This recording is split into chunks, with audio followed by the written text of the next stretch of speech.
Great. Yeah, I'm just imagining all the COVID diagrams with the molecules and things like that. Do you remember from like COVID when they showed the animations of the particles spewing into the air when people spoke like singers?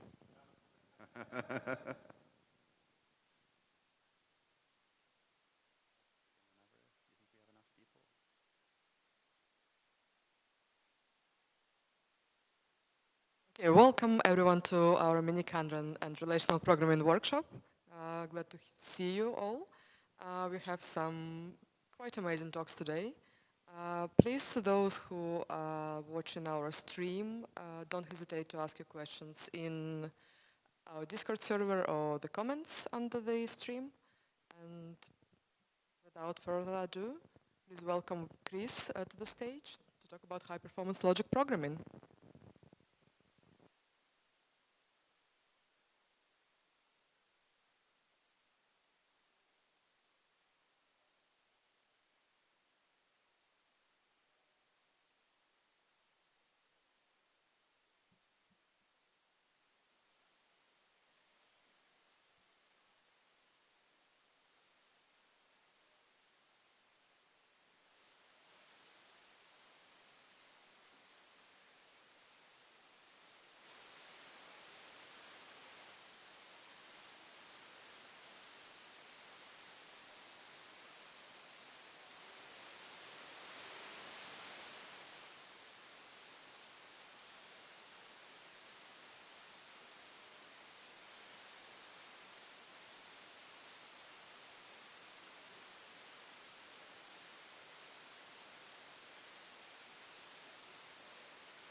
Yeah. Oh, okay, this one's working. So try that. Great. So I'm going to be talking a bunch about Datalog in this talk. So if you know miniKanren, you can surely figure out Datalog. It's not a very complicated language. So I'll be using this example of transitive closure a bunch throughout the talk. So we've got two rules here. The first rule says that whenever we have a fact edge of xy, then we have to learn a new fact path of xy. Right? And the second rule, which is kind of a recursive rule, and this is the thing that gives us kind of the power of Datalog beyond SQL, because it can iterate, is a rule that gives us transitive paths. So this rule says if we've got a path from x to y, and this is something that could be arbitrarily going over the course of the execution, and we've got an edge from y to z, so we can extend that path by sort of one length, then we have a path from x to z. All right, so Datalog is a very trivial language. There's nothing really cool or fancy about it, but it's just pure chain-forward saturated reasoning. So compared to a language like miniKanren or other logic programming languages where you can really search, it's not a very sort of interesting language. And why is that? We're going to see, but it's because once you learn a fact in Datalog, Datalog's evaluation is typically tabled. You can never unlearn a fact. All right? And what this means is that any intermediate fact that's not part of the desired sort of solution set represents additional space complexity that you have to carry around, and if it's not something that you actually need at the end of the day, it represents some extra overhead that you don't care about. So for example, it's totally possible to write k-click in Datalog, and of course this should throw up red flags for us, because of course we know k-click's not an easy problem. But to get k-click, you have to materialize, you have to table all of the clicks of less than size k2. So that tells us that it's NP complete. So it's a dirt simple language with an extremely simple semantics, saturated chain forward reasoning over horn clauses. From a logical and semantic perspective, it's not that interesting, but its simplicity gives us kind of a good price point for scaling some useful applications. And these are applications where the problem structure is an exact match for Datalog semantics. So you can think of them as morally extensions of transitive closure. So reachability-based control flow analysis is a good example. The largest and most scalable control flow analyses of, for example, Java, including dupe, which is a system that's been scaled up to very high amounts of context sensitivity, even using things like adaptive context sensitive techniques. Those are implemented using state-of-the-art Datalog solvers. Other things include superset disassembly. So this is the challenge of basically you have a stripped binary, you don't know where the entry points in the binary are.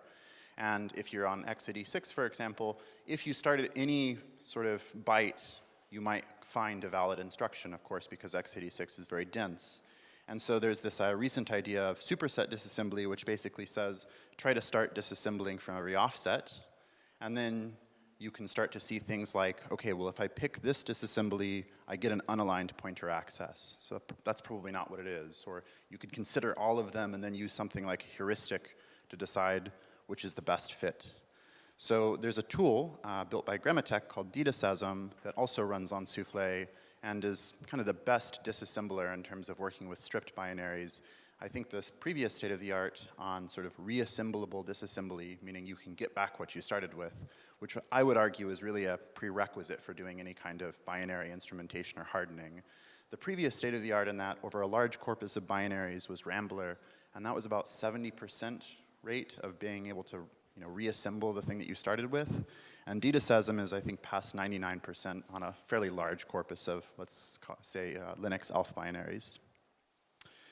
And you can also use it for traditional knowledge representation and reasoning tasks like semantic web. So there are other solvers, proprietary solvers like RDFox that are kind of built for tackling these sorts of tasks as well.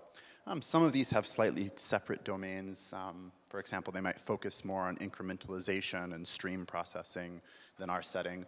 We're kind of more restricted, at least at the current point, to mostly kind of batch processing. But true incrementalization is, we use incrementalization under the hood to implement our solvers, but we don't have things hooked up to like a streaming interface, for example, yet. That's something we're interested in looking at as well. So saturated, iterated, reachability-based reasoning is kind of Datalog's bread and butter, and that's a lot of what I'll be talking about in this talk. So we've got three, at least what I think of, are state-of-the-art systems. If anyone thinks they can beat them, feel free to let me know. We're very interested in adding them to our evaluation sets. So we have Ascent, which is a modern Datalog system that's embedded in Rust. It beats, in terms of speed, the state-of-the-art system Souffle. It gets quite good parallelization, up to around 32 cores of, say a 64-core EPYC AMD server. Where, for example, Souffle, we see the scalability kind of fall off a cliff around 4 to 8 threads or cores. And, but we are not quite as memory efficient, and so I'll talk a little bit about that later. Another system that I'm going to talk about, at least I'll talk first mostly about Ascent. I'll talk a little bit more about Slog, which is our distributed system. We've been able to scale up Slog roughly to around 16 to 32,000 threads, and that's on the Theta supercomputer. This is a supercomputer that is got a very high performance interconnect. The one I'm showing here is Polaris, which is the computer that's replaced it, which we're also running Slog on. The constant factors in this system are quite high because we're using MPI. So compared to Ascent, you'll have to see that you'll need to take several hundred threads to recoup your sort of communication overhead that you would get from maybe a really well-written Ascent program. And there are lots of restrictions in Slog due to the fact that it's truly distributed.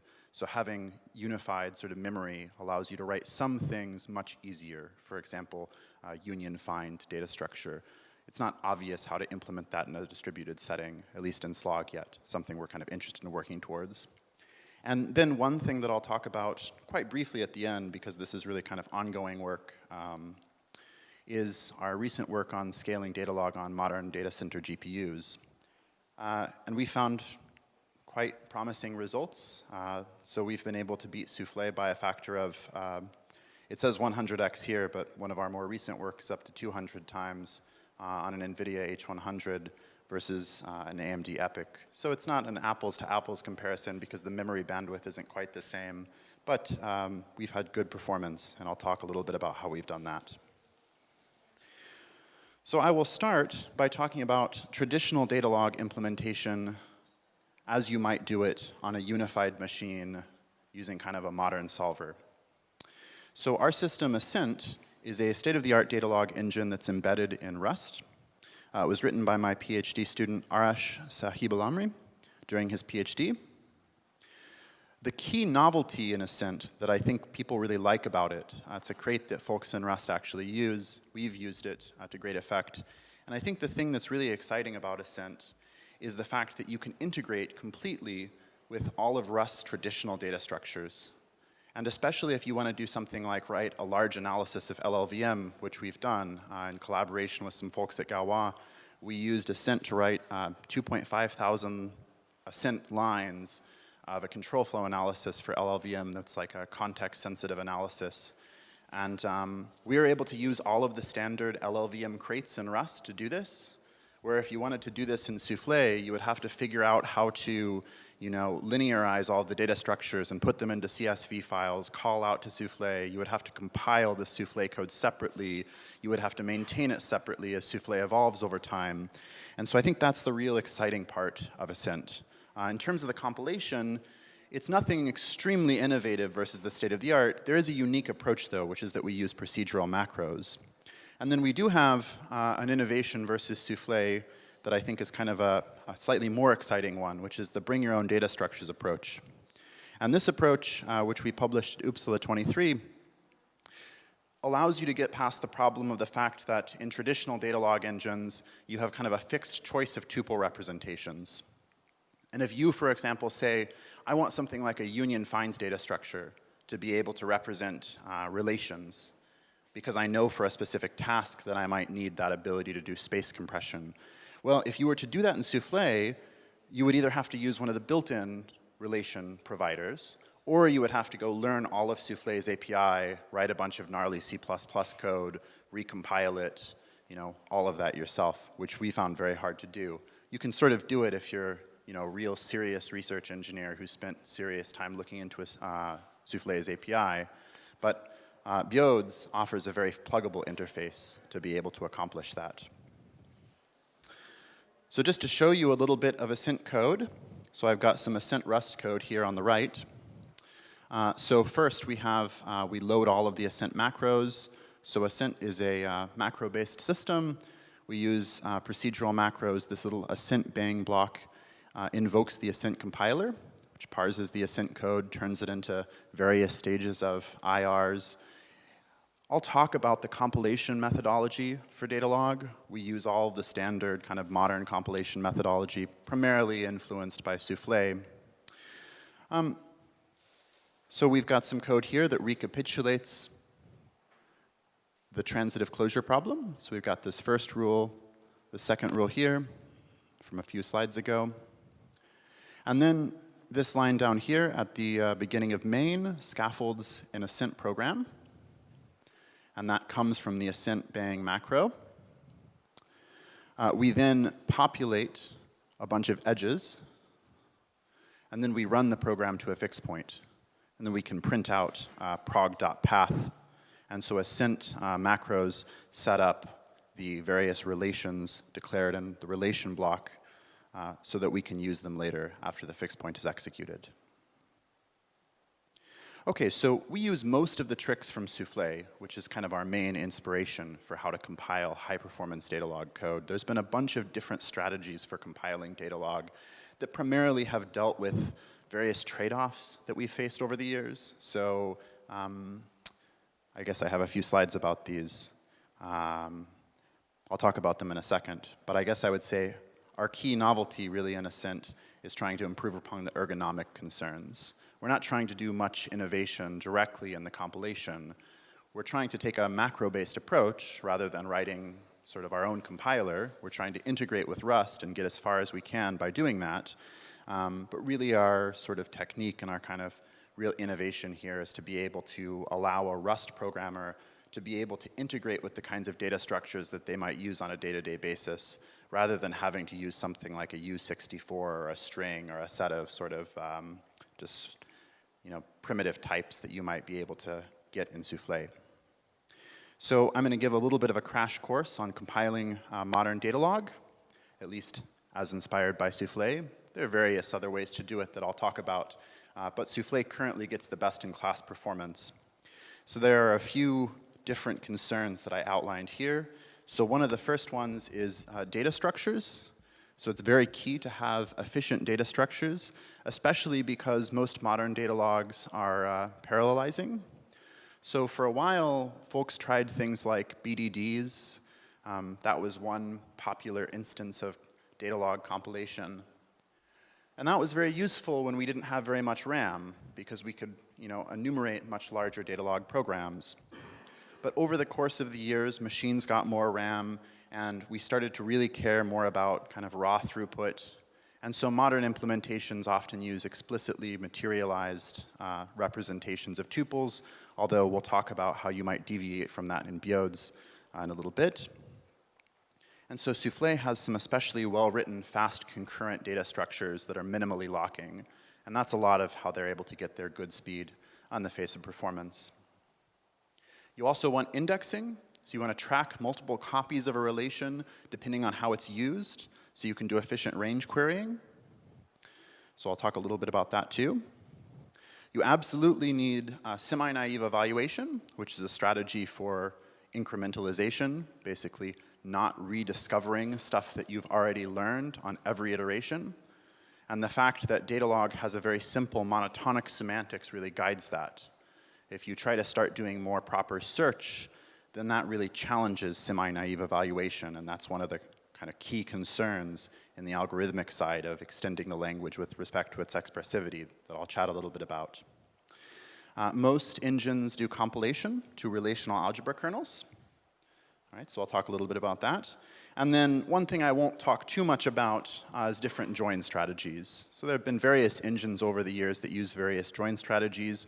I'll talk mostly about nested loop joins over explicit representations, but there have certainly been other solvers. So if people are familiar with logic blocks, they use leapfrog trijoin, which is also a very beautiful algorithm, but just hasn't proved scalable for parallelization and things like that. And there are also some novel algorithms like free join and things like that that we're looking into adapting to our engines as well that are also interesting and we can chat about offline if you'd like. So as I said, Datalog's seen many resurgences over the years, and I think these mostly coincide with different constraints that people face at different times. So of course, there was some famous work by Whaley and Lamb at PLDI 2004 using BDDs for global points to analysis. And then that work has been kind of iterated upon and brought to maturity in the form of a system named dupe for Java, which really scaled sophisticated points to analysis with a wide variety of context sensitivity, a rich notion of being able to choose various kinds of sensitivities with different trade-offs. And that system, dupe, has been very enduring and still represents kind of the state of the art in context-sensitive analysis of Java today. And so these days, Datalog focuses more on parallel evaluation over explicit representations rather than, for example, BDDs. But we can talk a little bit about the different trade-offs there. So dupe has a few different representations that it uses under the hood. They're all concurrent. There were 2 papers that came out around the same time that describe the main ones. So the one that's used most often is basically a parallel and concurrent B tree. And then another one is trie called brie. Now this one doesn't seem to perform as well in many applications. The reason is just that the trie structure ends up inducing more locking. So there's more lock contention and write contention when you write out to relations. And that's something we'll see a little bit in our experiments later as well. All right. So we also use indexing. So if we're going to use nested loop joins, here's basically how they work. So a join like this between path and edge, we have a few different options. But one option is that we might iterate over path and then range index or range query edge on the first attribute. So we iterate pairs of x, y, and then we need to efficiently select the set of z's for each y.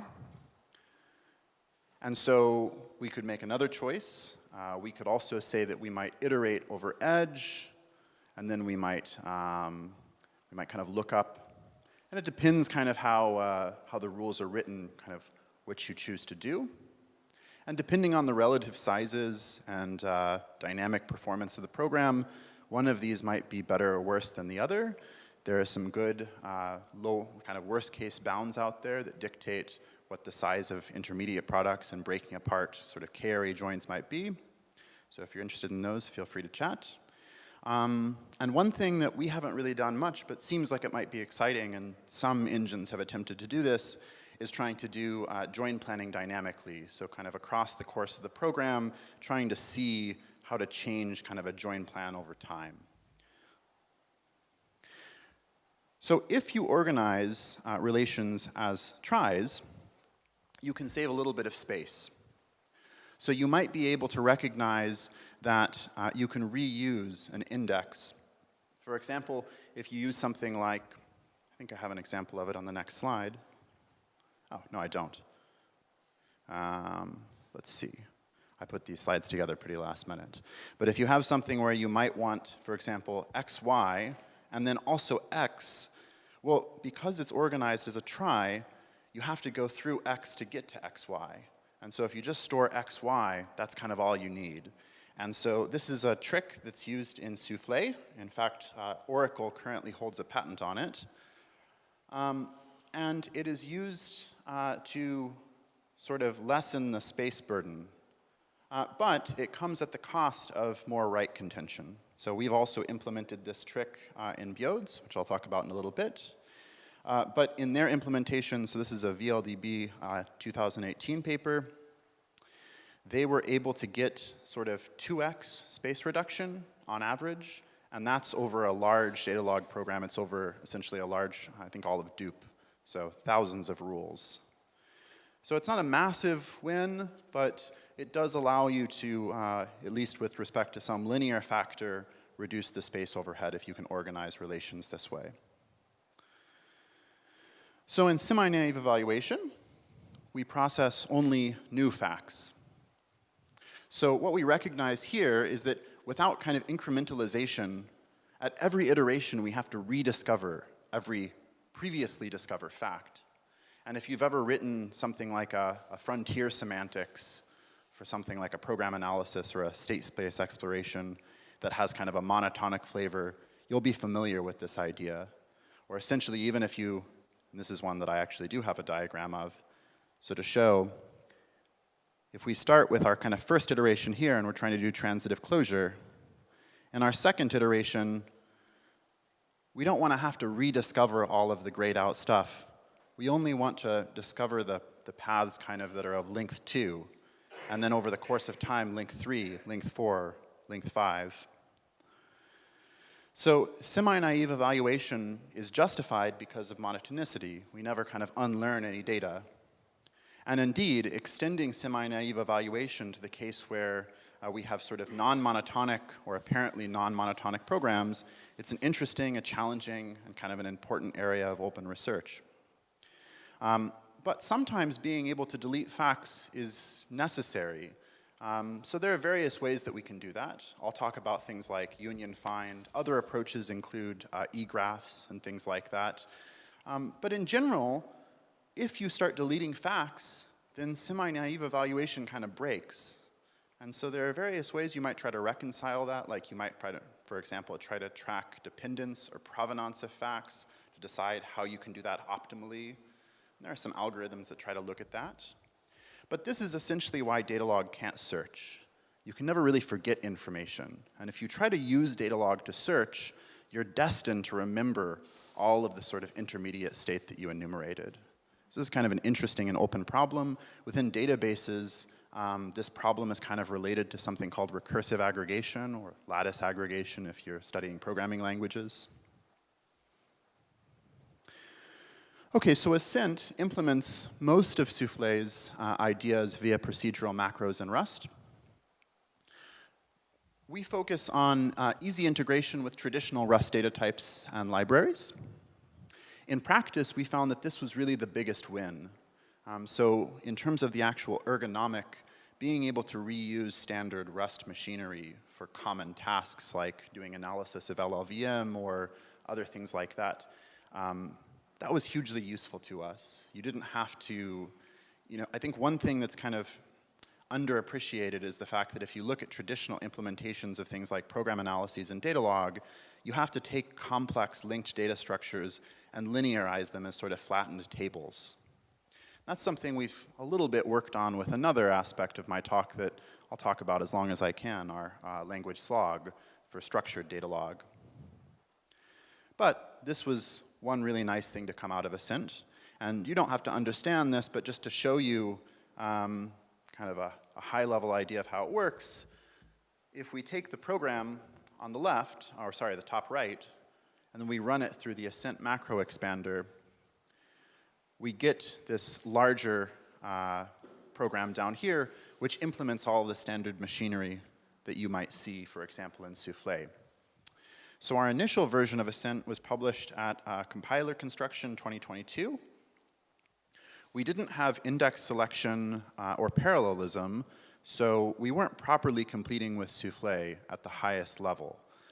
We got acceptable, within a factor of 2 or 3 performance on a single thread, but really scaling up is not something we were able to do with this initial implementation. So that was really focused on just the ergonomic integration.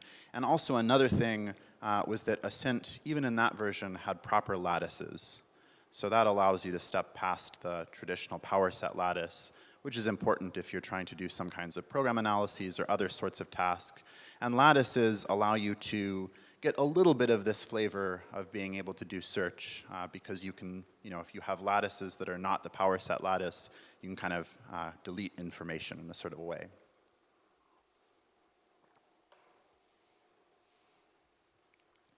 So a subsequent version of Ascent targeted a new approach called the Bring Your Own Data Structures approach.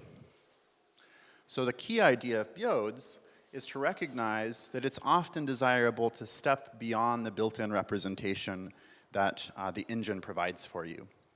So an engine like Soufflé or other things like that, there are different engines out there like RDFox and other things like that, but they all offer a pretty fixed set of relation representations.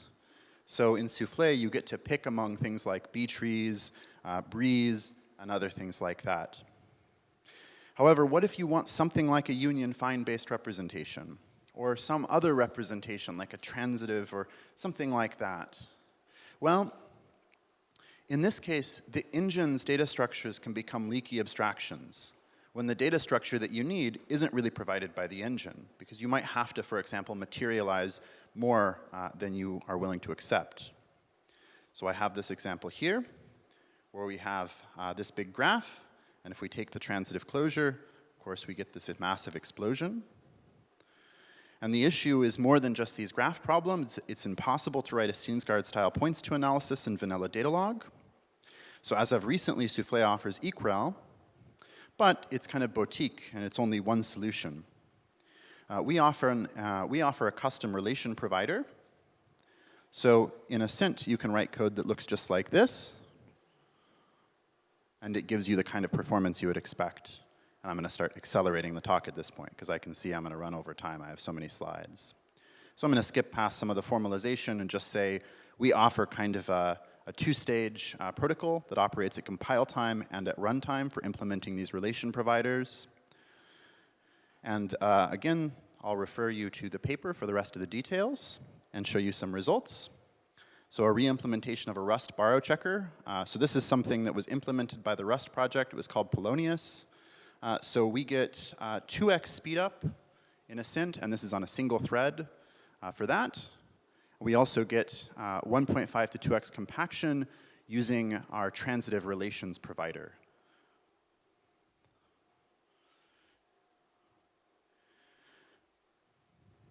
We can also see, if we use union find, that for some large graphs, we can improve time and space by quite a bit, and that's because we're compressing, throwing away some information.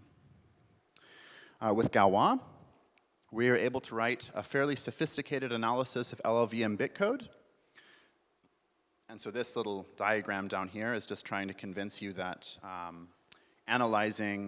doing control flow analysis is really just kind of a generalization of transitive closure, of course with a lot more special cases and rules, but it's morally quite the same thing. And I was very satisfied with the outcome here. First, we have quite good parallelization in Ascent. So this is a one context sensitive analysis of Apache HTTPD that enumerated 5.39 billion control flow points. So those are distinct points in the control flow graph. And at 8 threads, it took 26,000 seconds. And at 64 threads, it goes down to 9.7 thousand seconds. So we get good scalability there. So I'm going to kind of move on to the cluster part of the talk now. So for this work, we've built on fast parallel relational algebra. So our group has innovated in developing an MPI-based parallel relational algebra runtime. In our setting, tuples are distributed by hashing their join columns and assigning it to a bucket, mod n, where n is the number of processes. All right, so the relation is kind of strided across all of the buckets. Right, so we've got some tuples here and the various buckets to which they're assigned. But of course, if we're just hashing on the join columns, then because there might just be key skew in the join columns, that's not going to be enough to really get us a truly distributed implementation that has kind of good balancing characteristics. So there's a second layer of balancing, which takes all of the non-join columns and hashes those and gives us a sub-bucket, and then those are dynamically rebalanced over time. That gives us a mapping to a node. All right, so when I get my bucket, sub-bucket decomposition, I map each tuple in the entire problem, so across the entire system, to a machine. And then occasionally, we will need to rebalance. Right, so we'll need to split. I say or coalesce, but because it's all monotonic, that's not really something that happens in this case. So every tuple is assigned an ID, which is kind of its bucket, sub-bucket, relation. So we store everything as a 64-bit ID, which imposes some amount of maximum bound on the problem, but there's no problem in principle with making these larger. And then to implement joins, we have basically intra-bucket com that replicates the tuples across buckets, local joins that are sort of on a per-bucket basis, and then all-to-all communication that distributes the result of the joins to their proper buckets and sub-buckets. I think I'm going to skip past some of this and talk about our implementation in MPI. So we use some novel algorithms for all-to-all communication implemented by Kifan, which is a student of Siddharth Kumar's, who I collaborated on this work with. And she came up with this very nice idea of the two-phase padded Brook algorithm, which solved the problem of optimizing heterogeneous all-to-all communication in parallel RA. All right, so I think I'm just going to skip to some results here. There's a lot more to say.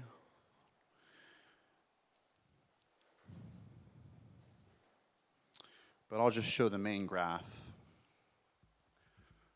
And so this is a scaled context-sensitive analysis of a KCFA, which is a sort of core control flow analysis.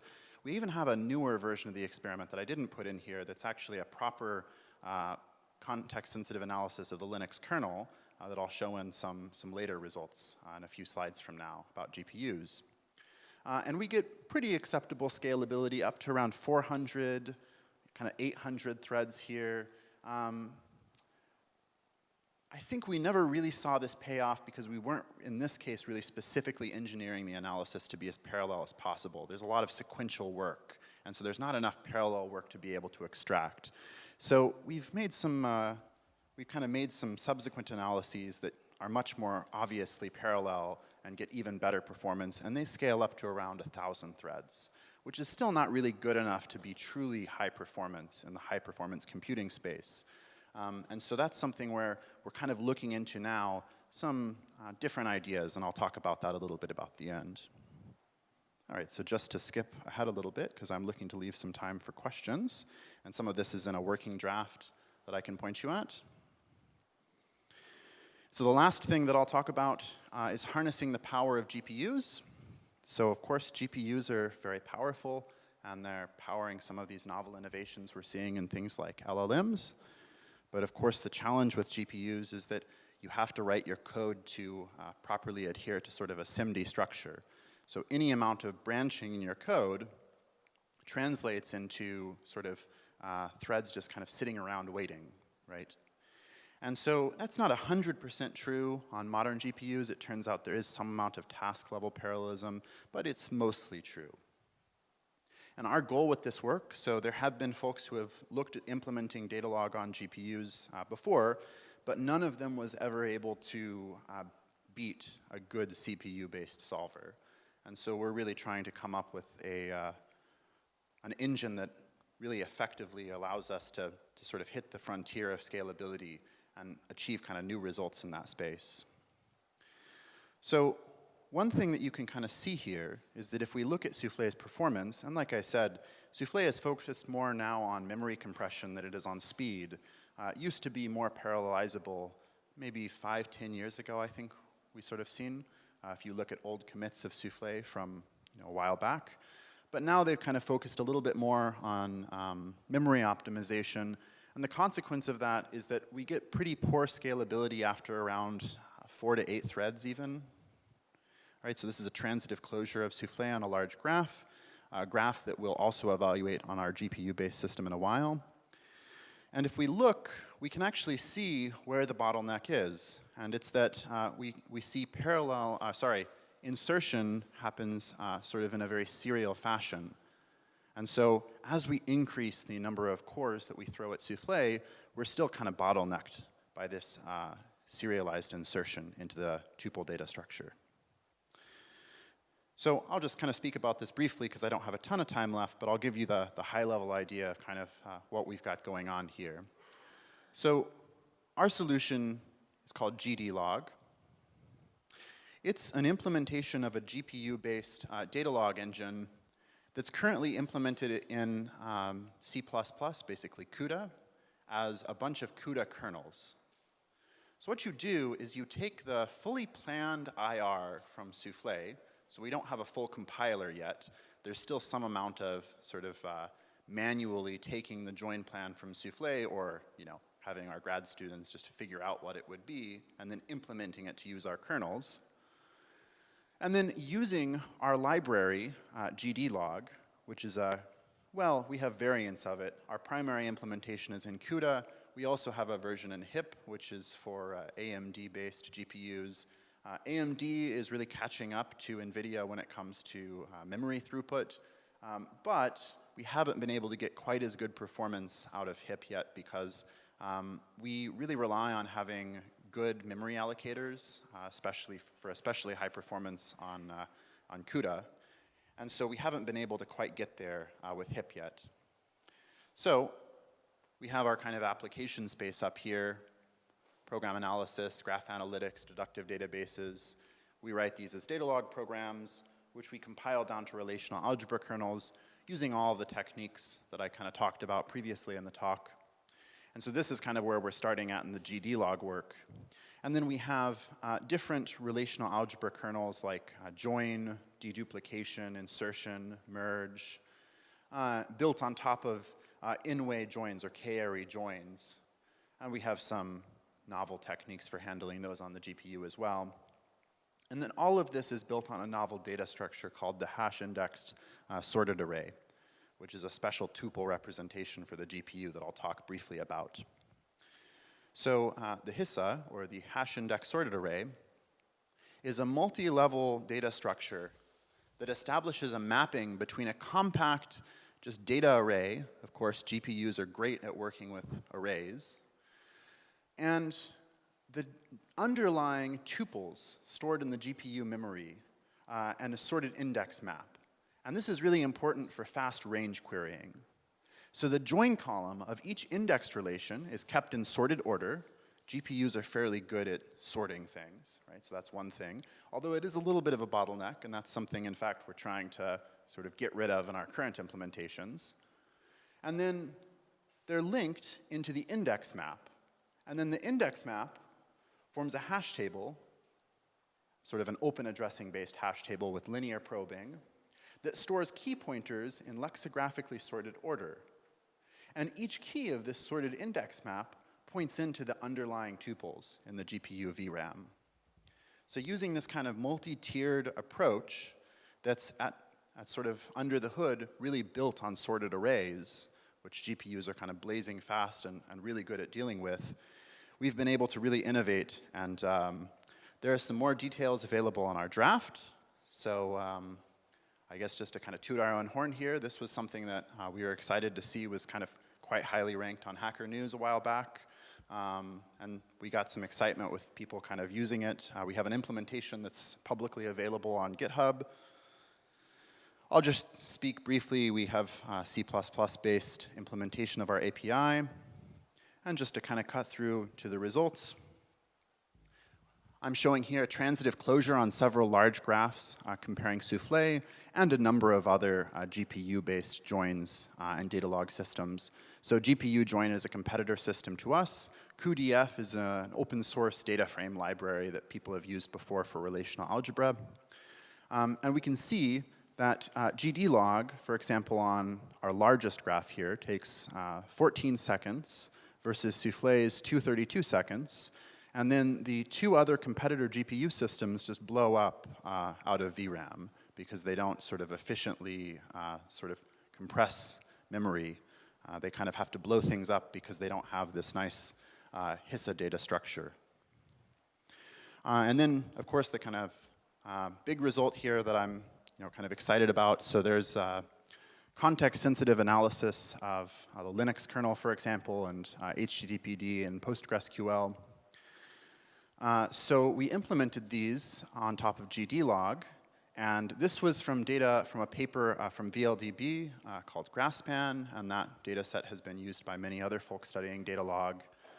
And in Soufflé, it takes around 49 seconds, and in GDlog, it's 1.3 seconds, 13 seconds versus 0.3 seconds, and then 57 seconds for PostgreSQL versus 1.2 seconds. So we're able to see quite large speedups in practice. Now, I will say, in this specific application, and this is more of a criticism of the original paper, they're using method cloning, so they're pre-enumerating a bunch of parallel work that really can be leveraged by the system.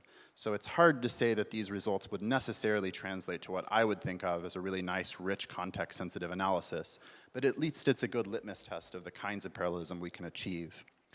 And just our most late-breaking work, we've got a new variant of this this engine that uses a column-oriented representation, and we've been able to see even greater results from that. So our new system, FVlog, uses this vertical, we call it kind of vertical data log approach, where we use a column-oriented approach, kind of like DuckDB or the similar kind of inspiration from databases. And on, let's see, on our largest graph, GDlog does 23 seconds. The other system, Soufflé, is 292 seconds. RDFox is 507 seconds. But we take 10 seconds. So we're able to get a speed up of, 2.5x using this technique, and up to 200x versus the CPU-based systems like Soufflé.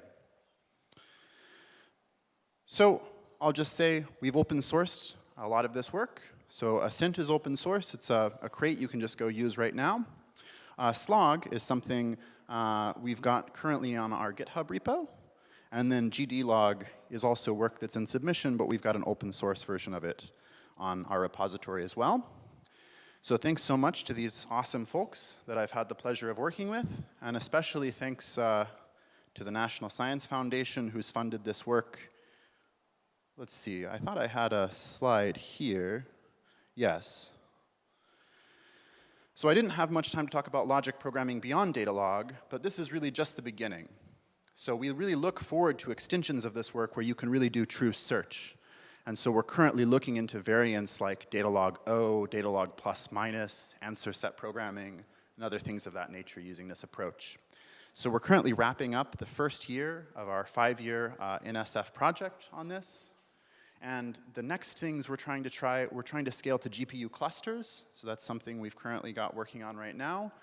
We're looking at doing heterogeneous communication for doing things like breaking apart big static analyses on a per component basis, workload partitioning, parallel I/O, and me personally, I'm very interested in building kind of the largest static analysis systems kind of in history.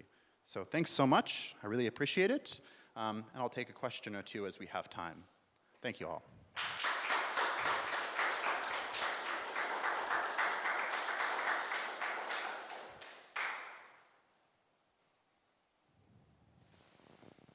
Yeah. So you're comparing against Epic machines. Mm-hmm. But you're using the I think for questions.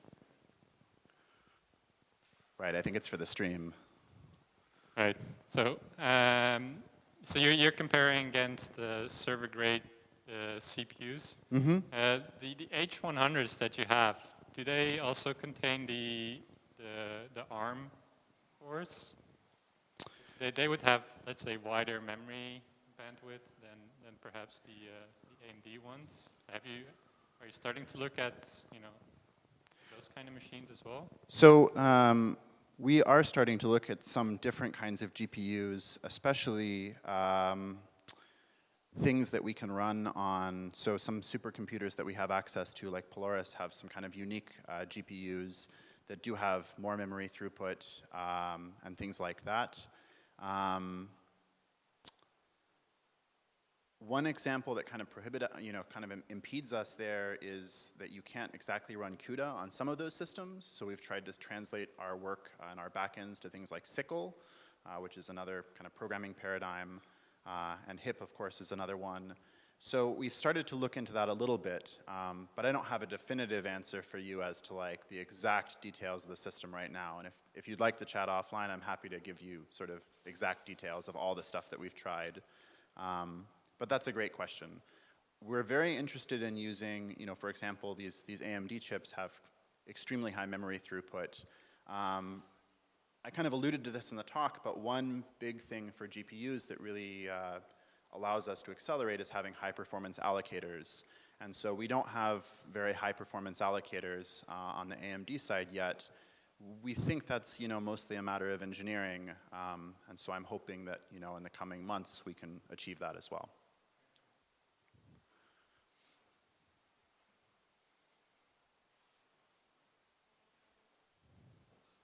Hi, Mitch from currently at Meta.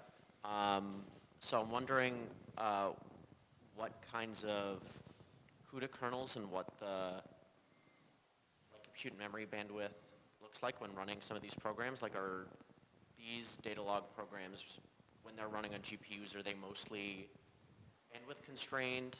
Is there, like, I'm assuming a lot of these computations are not mapping to things like matrix multiplication.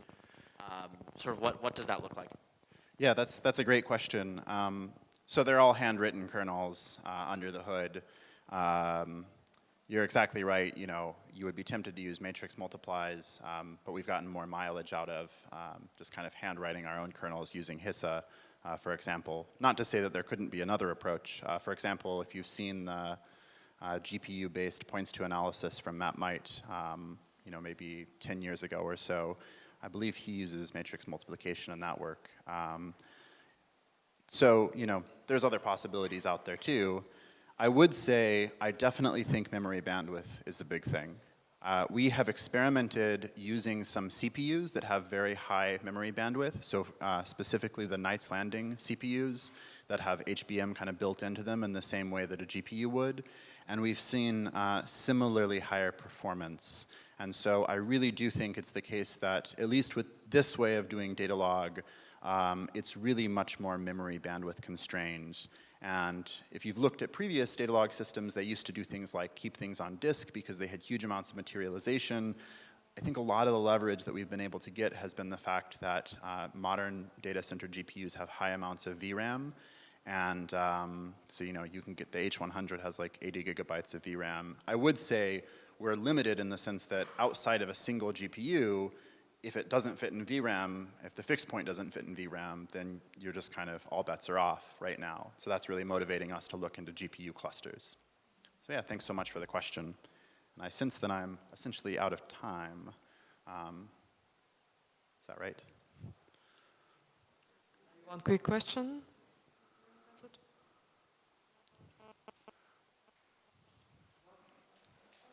And thank you, Chris, for your fascinating talk. Thanks so much for your time, everyone.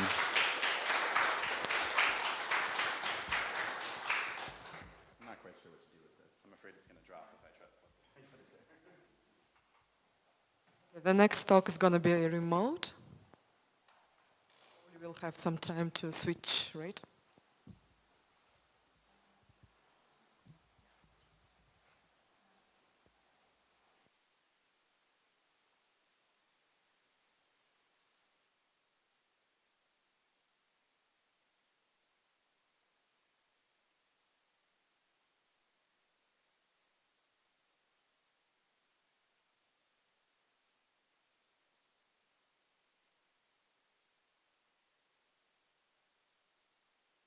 Could you unmute yourself and turn on the camera, please? Next speaker, Evan.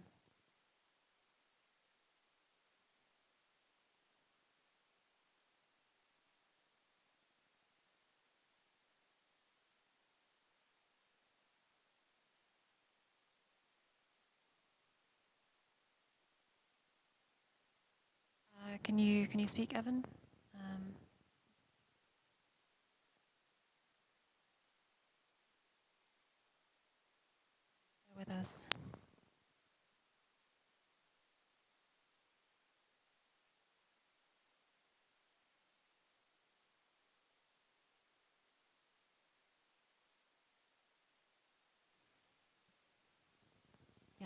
Test, test. Oh, it's not coming through on there.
Hello, everyone.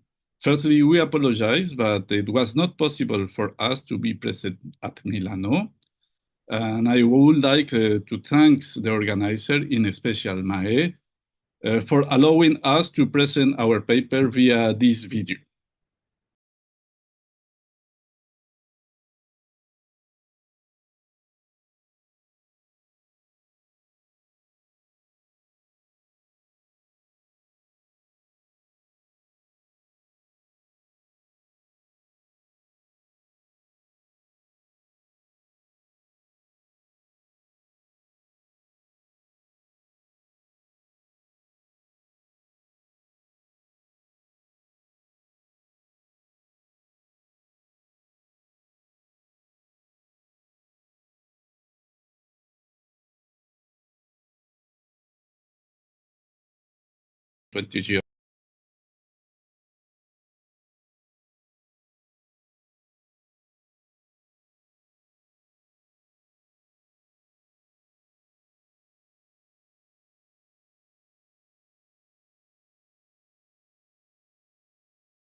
Okay, yeah, okay.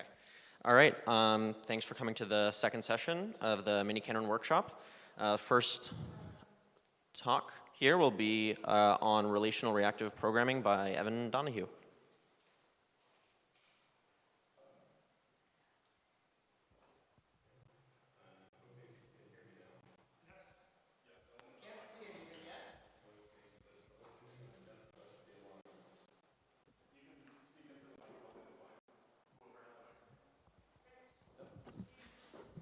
What's up? Sorry? Oh, yeah, we can hear you. Sorry, my bad.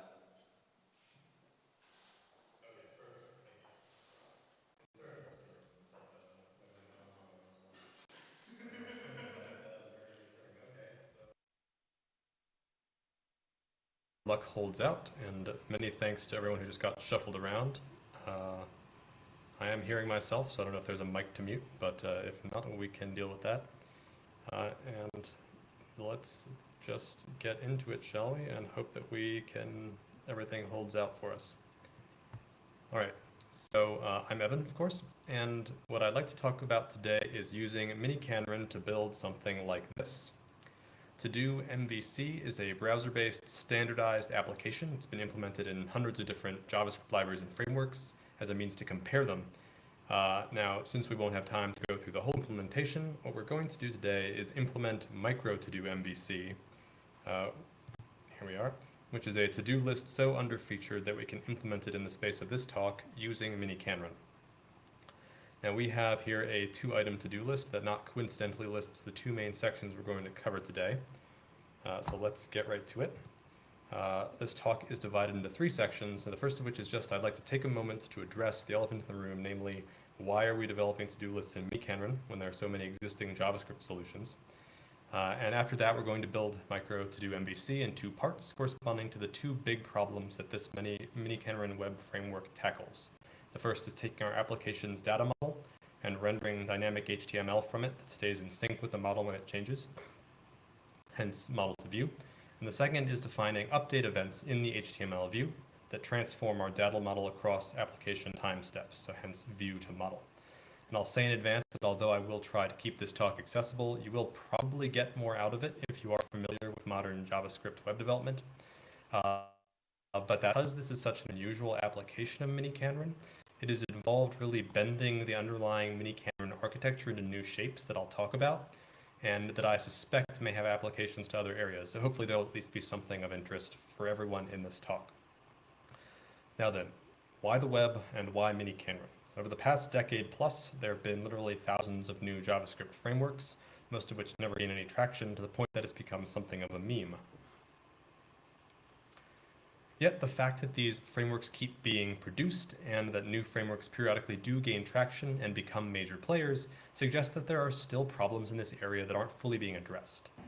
This talk comes out of an intuition that I've had for a while that the structure of miniKanren's architecture seems to me to fit well with the kinds of problems that all of these frameworks are still struggling to solve. So while it is still early in this research and it remains to be seen whether miniKanren will conquer the web, I'm not going to therefore try to convince you today that miniKanren builds better web applications and other frameworks necessarily. What I can offer, I think, is an exploration of my attempts to find the most natural ways to express graphical interface logic in miniKanren, and an analysis of what I think are some promising harmonies between miniKanren and this problem space that have emerged from these attempts and that signal to me that this is an avenue worth further exploration. So in that spirit, let's build a to-do list in miniKanren and just see what stands out to us about the potential for relational web application design. So let's start with the simplest possible to-do list, a static page with a single hard-coded to-do item. So on the bottom, we see the HTML output of our program, 1 paragraph HTML element containing body text telling us to implement the piece that generates the HTML based on the application data. So since this is just static text, we generate this HTML page using a template seen here on the top half of the slide, written in a special S-expression-based templating sublanguage embedded in JavaScript. This template is just a JavaScript array where the first element defines the parent tag, and in this case the paragraph, and all the subsequent array elements are appended as child nodes. So here the JavaScript object there represents the paragraph, and the string is a single child text node of that HTML element. If we want to render an arbitrarily complex static HTML page, we can just give the framework an arbitrarily complex JavaScript array mirroring HTML's nested structure. We don't need miniKanren for that. But to make this display dynamic data, we need to replace any subcomponents of the overall page template with miniKanren goals. So let's see what that's going to look like.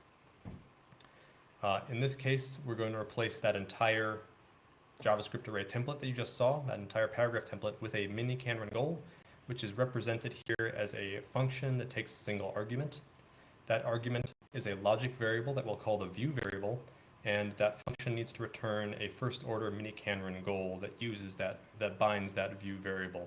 So in this case, our return goal unifies the view variable using the EQ method of logic variables, which stands for unification, and it binds it to a static template from the previous slide. And red here is going to indicate things that have changed as we go between slides.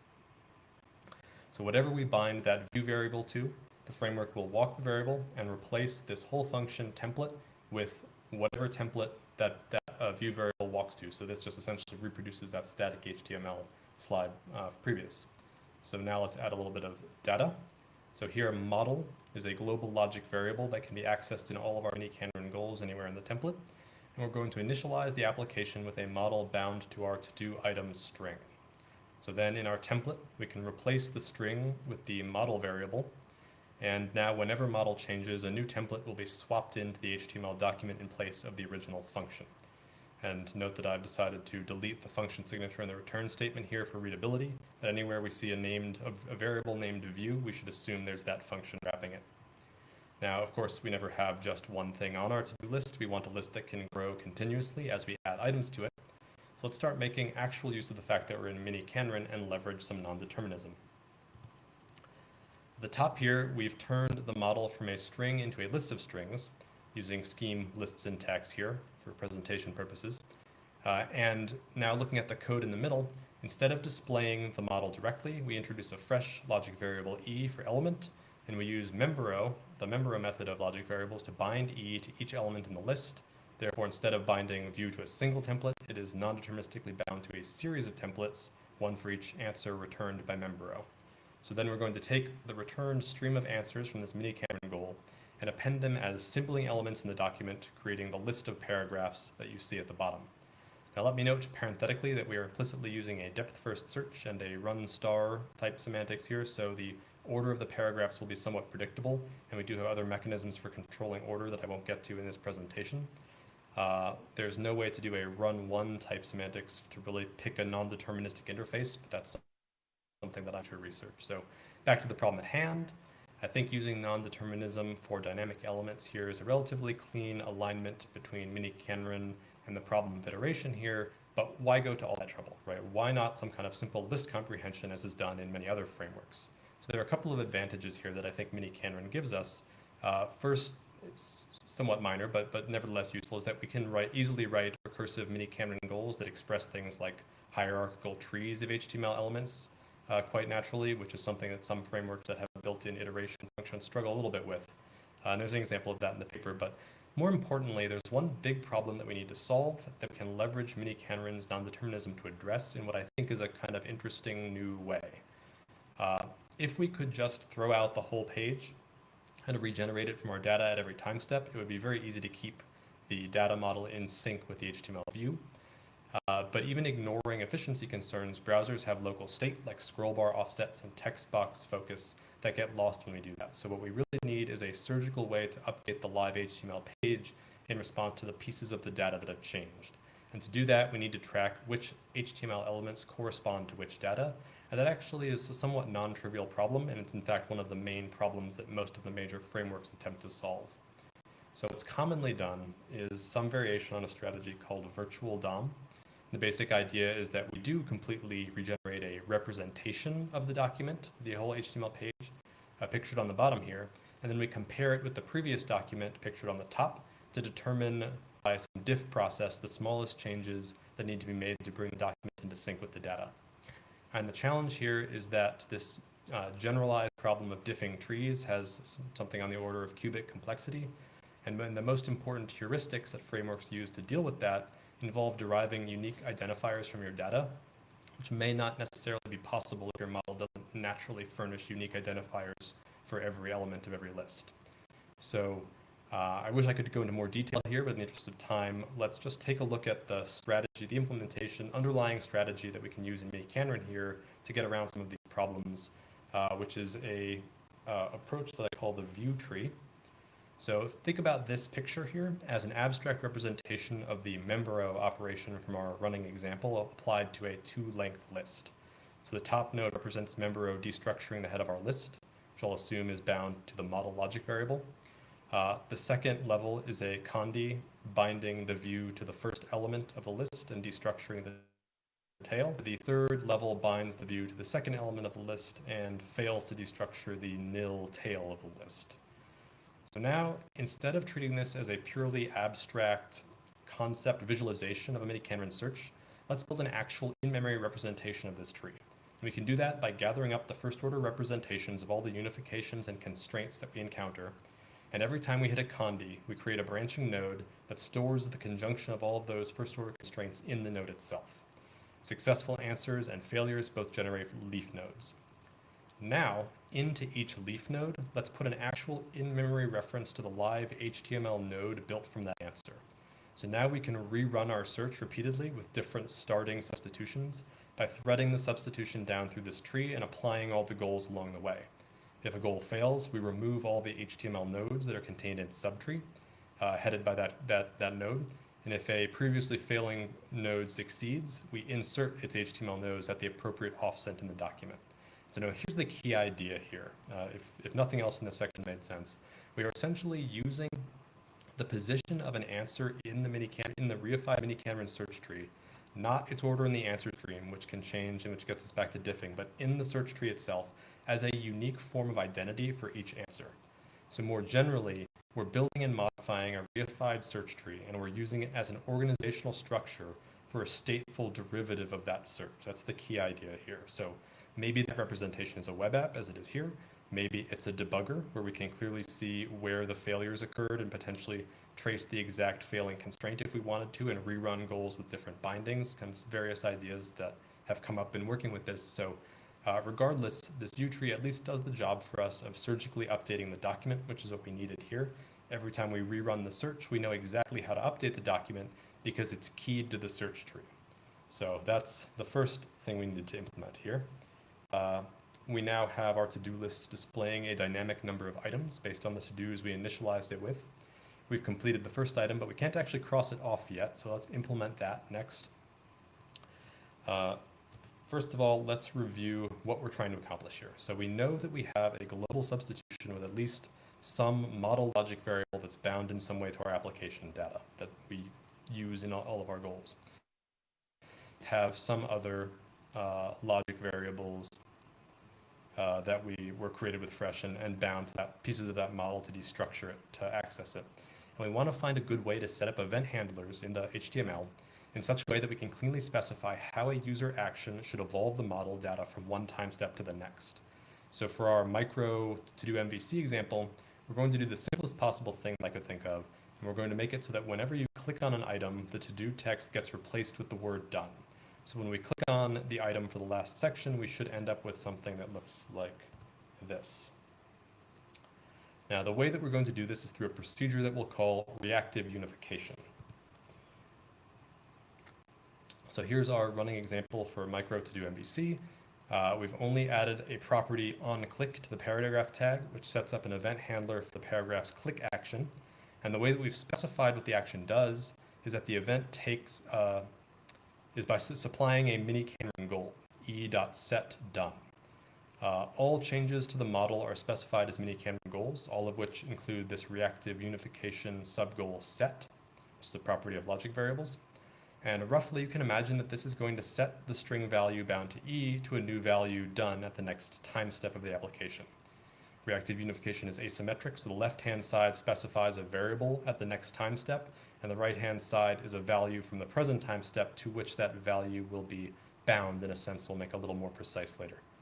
So now with just this rough intuition, there are a number of undefined behaviors that come up here, And part of what I've really just been doing has been experimenting with defining these undefined behaviors in different ways and seeing what kinds of programming patterns emerge. So the paper has more detail about some of the properties I've tried to define, but right now I'm just going to give a quick overview of some of the emergent patterns that I think showcase some of the possible strengths of writing this update logic in this miniKanren style. Now the property on display in this example is that if we're working with primitive data like strings, every variable is automatically bidirectional. Anywhere we can reference E to display it to the view, we can also reference it to update it to a new value back in the model.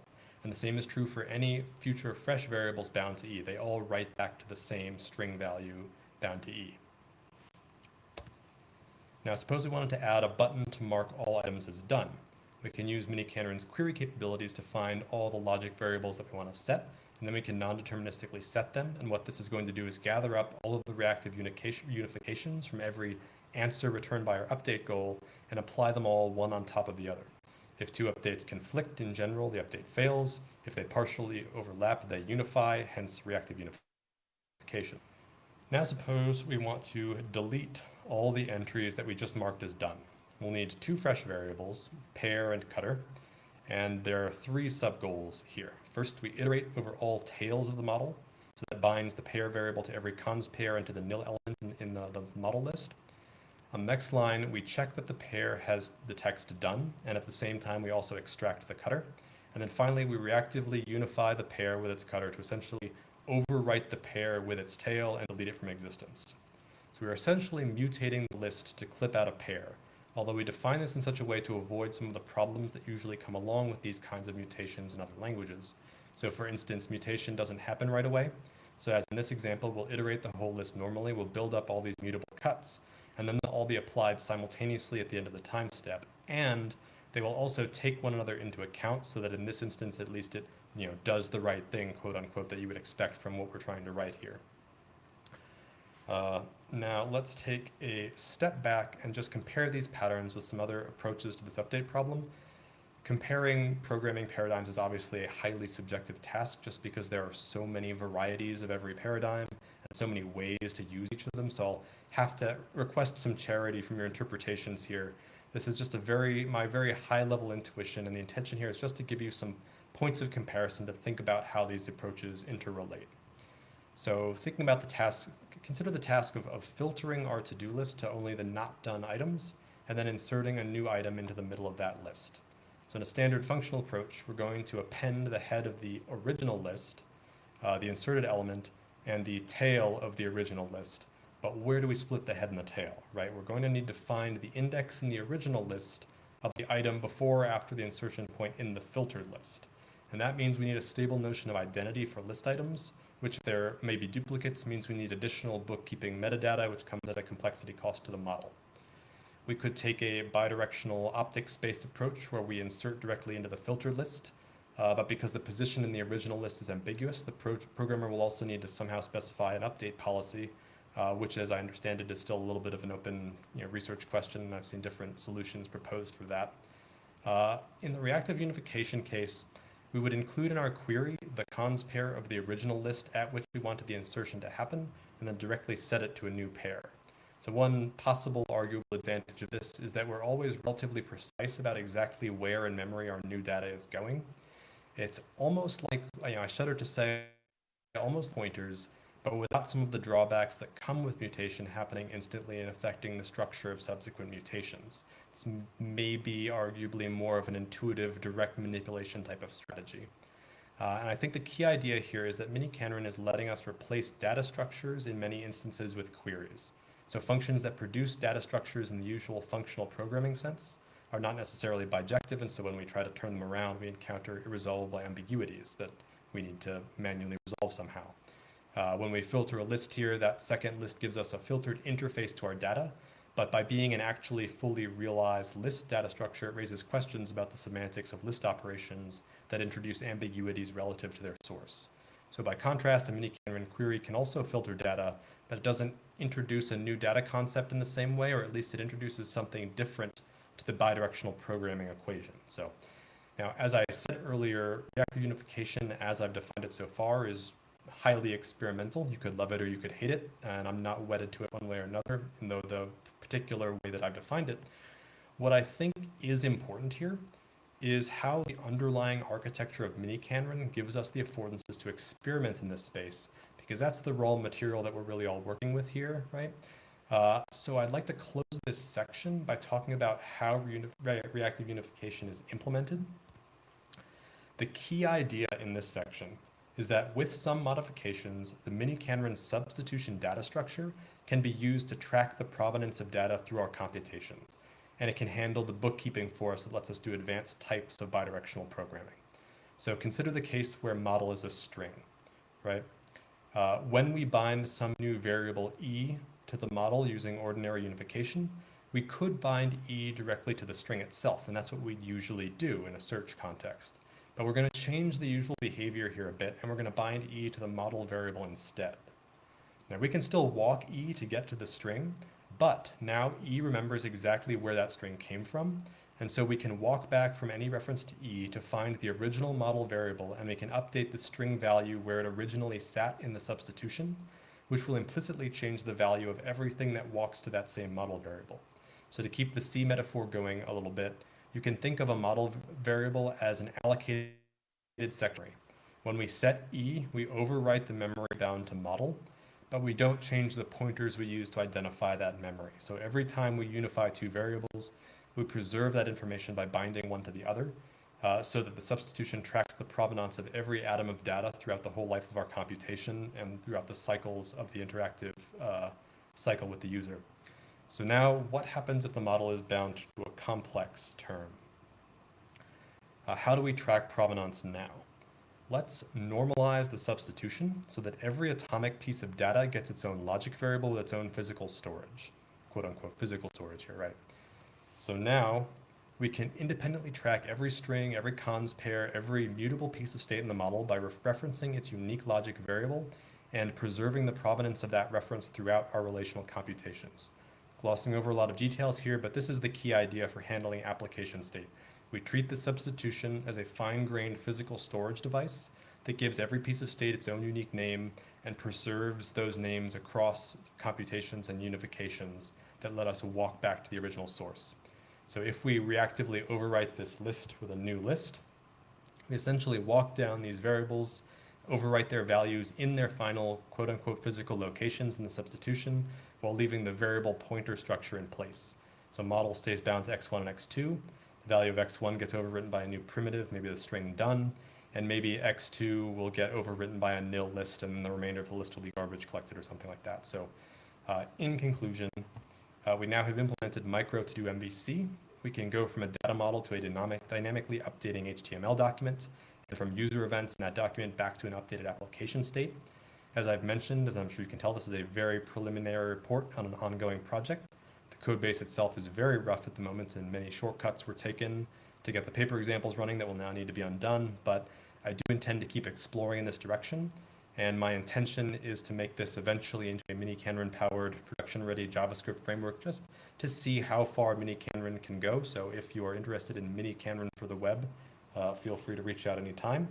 I've added a link to the repository in the last slide, but aside from that, I've got nothing else to say. So does anyone have any questions? All right, let's thank Evan.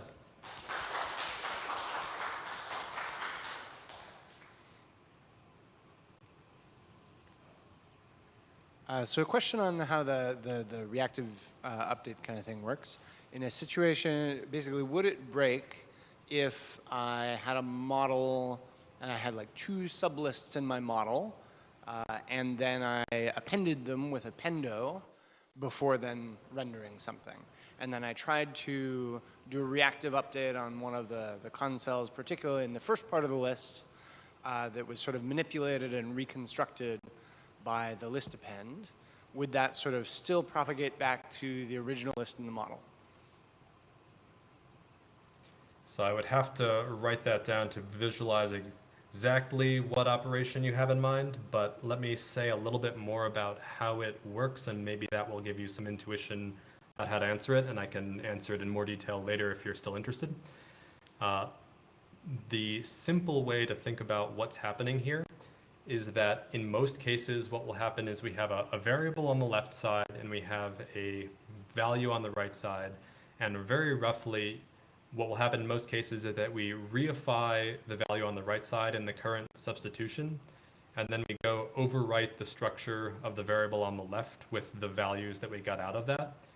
So there are going to be, in order to preserve the reorderability of goals, there's no sense of time between two operations. So I don't know quite if this is what you had in mind, but if we're appending lists and mutating lists and then, setting them to something, there's, because the operations could be interpreted in either order, everything that we end up having to write has to sort of be a static operation. So you could append the lists and create some list in memory in the substitution bound to some variable, and then you could set it to some variable.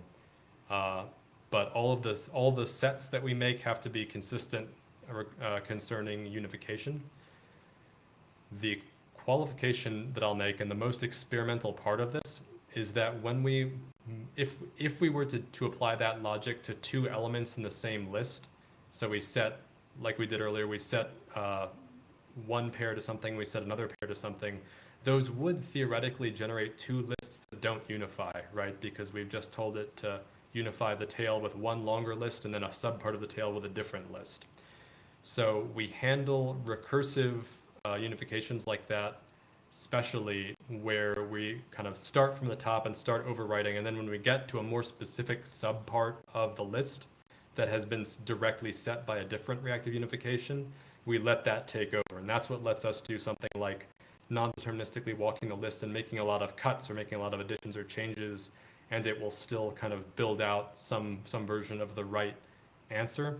And the last thing I'll say is that we should recognize that because the physical memory metaphor, when we write all the values into the list, the final normalized substitution has the form of a perfect tree. There are no shared references to anything, and that gives us a lot of flexibility too, in terms of not shooting ourselves in the foot. So if you still want, if that doesn't answer your question, let's get in touch afterward, and I can get a more concrete representation of what your question was and work out how it would happen. Good, I'll talk to you offline.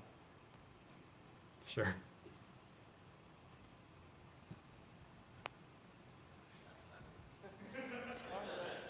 So maybe I'm not understanding something right, but HTML is a very ordered thing, right? Everything comes in an order.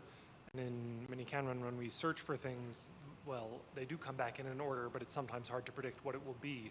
Does that cause any problems with the HTML generation side of things here, this mismatch?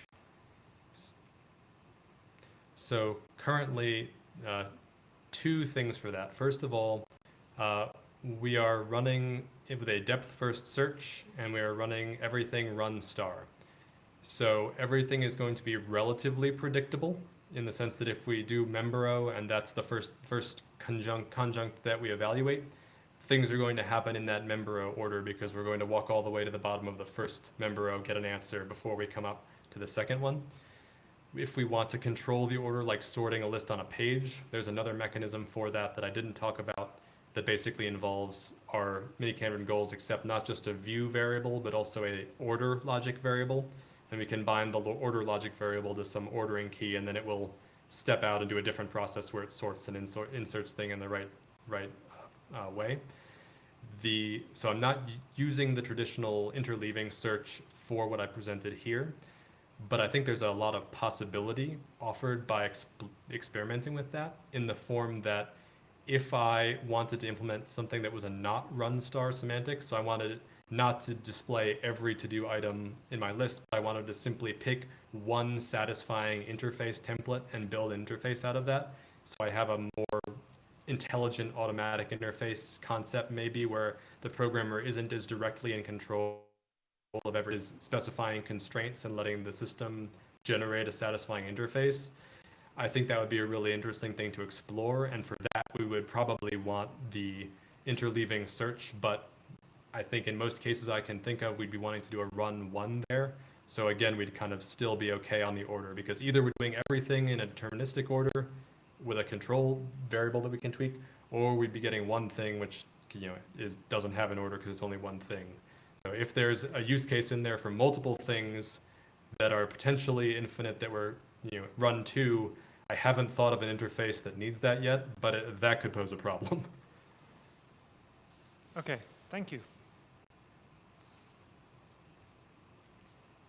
All right, let's thank Evan again. I think we're probably at time. Right? Thank you.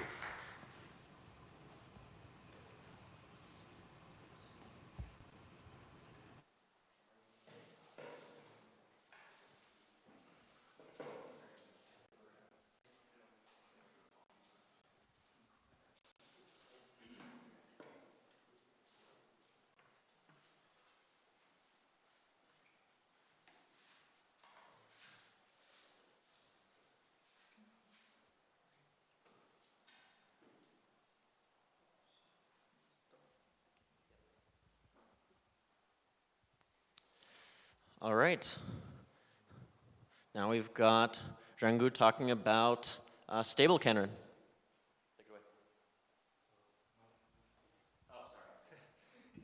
It's okay.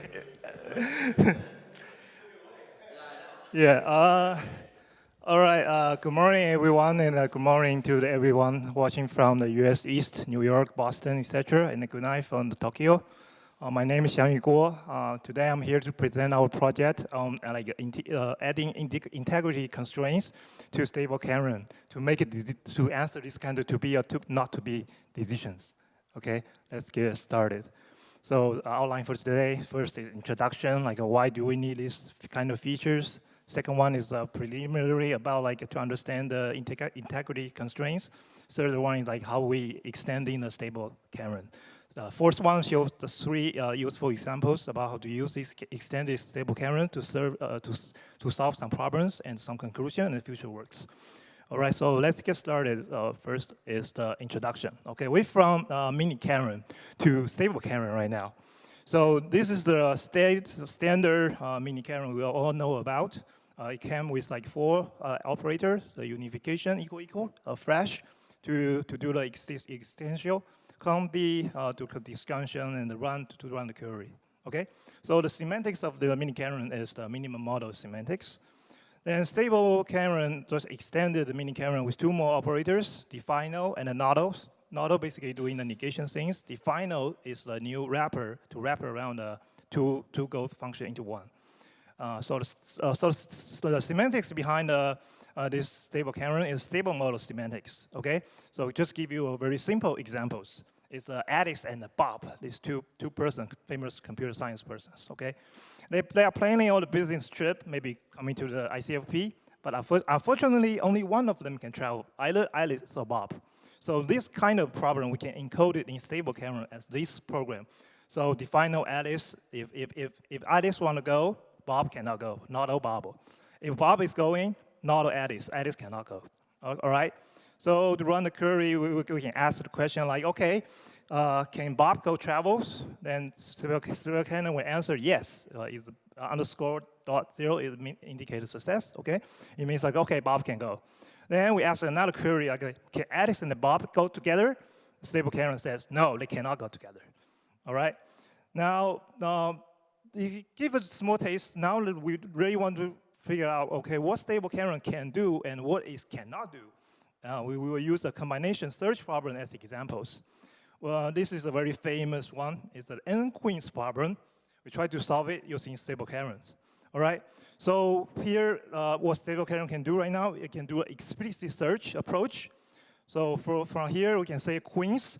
So this one is okay, we use the variables to accumulate the answers. So the first 2 parameters, x and n, indicating how many queens we're solving right now. The n is the total queens we try to get. Qi, kind of input, the queen's input, means the accumulator start with the empty. Then the Qo is the output, okay? So base case is when the x reach zeros, we just unify the Qi and the Qo. So basically the accumulated answer is our final answers. Then we will say, all right, let's try to pick one queen and place it on the board, okay? And then try to verify they are not attacking with the existing queens, like the Qi here, okay? Now we move to the next steps. Okay, we successfully placed it. They are not attacking with each other. We move to the next queens, go on and force until we reach the base case, like the x will keep decreasing till 0, okay? How to pick queens, same thing, how to check the attack. So we basically need to check, iterate through, like looping through all the existing queens so far, or we check if they are attacking each other on the same row, same column, diagonal. And then we wrap this like interface into one, like queens and a queue. So this is what I mean, like, okay, this is the accumulator, start with empty, and the final answer is the queue. All right, so far so good. Because you can solve the n-queens problem, very decent, but the problem we showed, like in the previous slide, it did not fully utilize the model we introduced in the stable Kanren. So the model we introduced in there actually can produce multiple models under stable model semantics. So actually the line, like a nodal attack, is under the stratified negation. I will define this one later, no worry. And also, as we have saw, that algorithm we're actually describing is step by step, kind of like explicit search, right? With guided search. Now we may wonder, like, can we do it using implicit search approach? So for example, here we are actually using the full power of the capability of these nodal things. We have like a pick. We go either to pick a queen or not pick a queen on the position X and Y. So this is a 4x4 board, okay? 4x4 board. We can either pick a queen or not pick a queen on a certain position, or this position is free. So this maroon and the gold, pick and not pick, kind of like generate all the combinations from like no queens on the board to all 4x4 is the 16 queens on the board, all right? So it's amazing. We save a lot of work here. Unfortunately, this implicit search is incomplete. That algorithm was incomplete. Why? Because stable Kanren right now cannot constrain the outcome of the pick and the free. So for example, among all the combinations, like obviously all 16 queens we place on the board is not the answers we want. We try to filter out, eliminate the answers. So there's no way to do that. So that's why, like here, we try to use this thing called integrity constraints to control the outcome of the stable Kanren scope function, or we call the predicates in logical programming, just in case you guys get confused with the predicate in functional or something, all right? So this is the implicit search we got from the previous slides, okay? Now we try to add something like, okay, we will introduce a new macro called constrainto and a new approach to compile these integrity constraints. And with all these enhancements, hopefully we can write something like this. It's called constrainto. If we pick something, pick two queens, then if they're on the same row, we don't want this. So this one constraint basically is saying these two queens cannot on the same row, okay? This is the goal we try to achieve. And how do we do it? Let's have some like preliminaries like to lay some foundations. First, go back to the normal program and the stable model semantics as a quick recap. So to define a normal program, we actually start from the definite program. This is what miniKanren has right now. A definite program is like in this form. It's like A as the header to a bunch of like body, B1 till the Bns, where they are all atoms. Atom can be evaluated as true or false, okay? Then all the definite program clauses can combine into a definite program. So for stable Kanren, we actually support the normal program. Normal program is nothing special, but with this one, not, where's my pointer? Okay, not, okay? The rest are the same. So A, B, they all like atoms, but with the not and the B becoming kind of like called literals. So this is normal program, what normal program looks like. Now the semantics in the normal logic program, this is one I borrowed from the previous stable Kanren slides. So basically, inside all these things, we have a set of atoms called an unfounded set in the normal program that can help us to categorize the normal program and their corresponding semantics. So for unfounded set, basically saying like tons of the atoms inside the unfounded set are only cycling support each other. So for example, we can say A is true if B is true, B is true if C is true, C is true if A is true. Now coming back, like there's no external support to say, okay, all these circular proof to be true. So the whole circle becoming false. So this is called unfounded set. Then based on this unfounded set, we call the loop, and the combination of the negation, we can kind of like categorize our normal program into at least like type programs, stratified programs, okay? So a type program is like, okay, they only have negation, no loops, all right? So for stratified negation, it has loops, but it does not combine with the negation. So if you have one level of negation, then the next is a loop, then another negation is okay, it's a stratified. Then eventually we will have like this like normal program without any restriction. Like you can combine a loop and negation together. So now we go back to our n-queens examples. As I mentioned before, that nodal attack actually didn't fully utilize the nodal ability in stable Karen. It actually was stratified negation. So let's see like, why it's stratified. So here we have one nodals right here. And it used like attack. And inside attack, here, as I mentioned, it kind of like a loop, to looping through it. Then it didn't go back to use any nodal or something, right? So we categorize this as a stratified negation. So now, what's the stable model semantics? Some tons of definition, just for recap.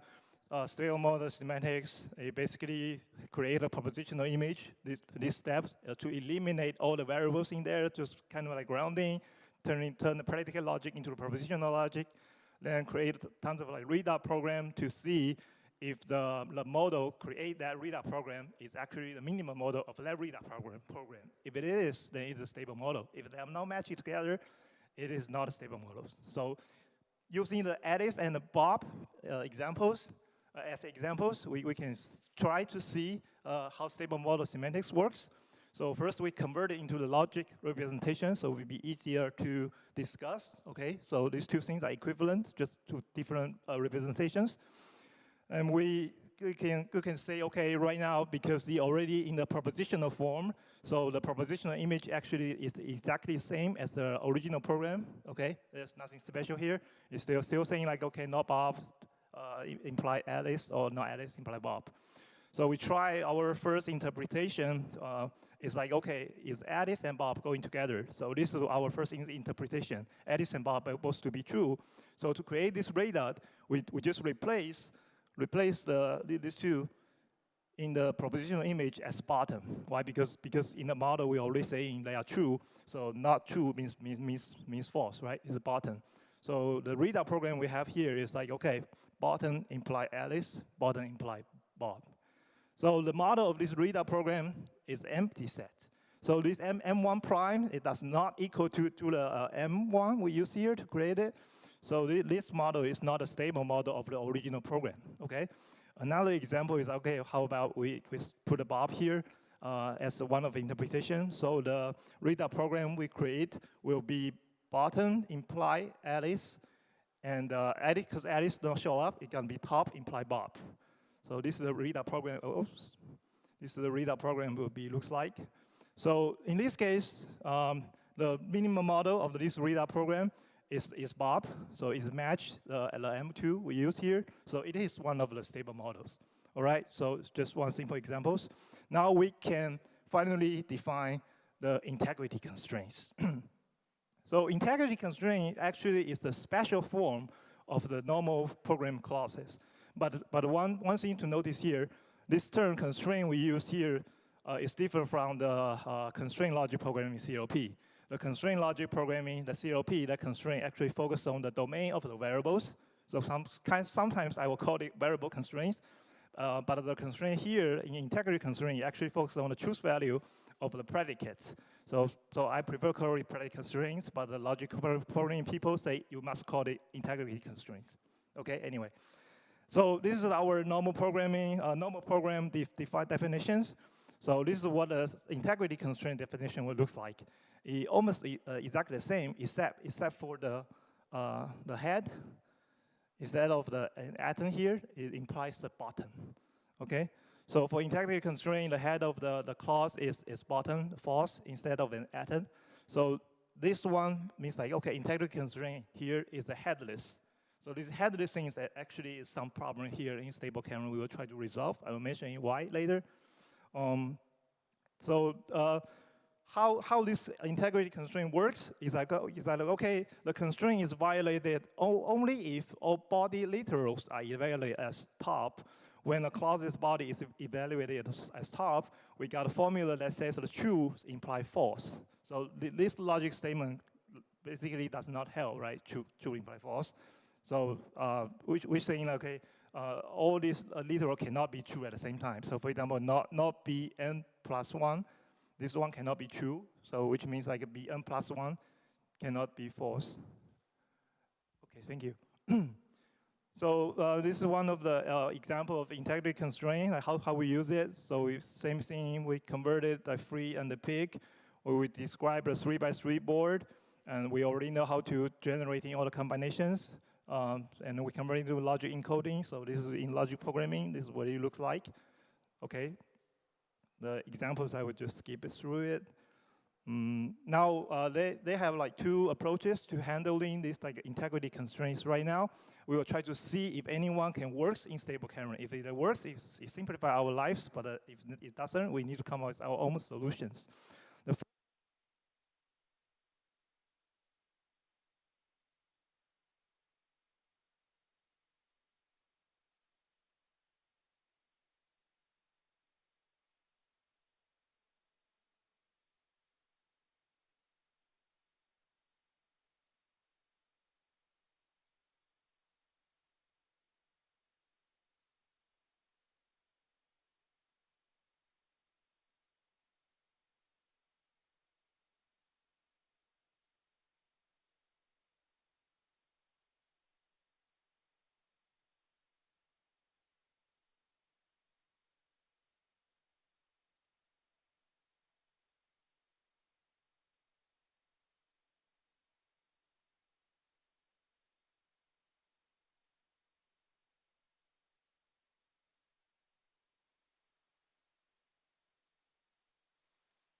Test.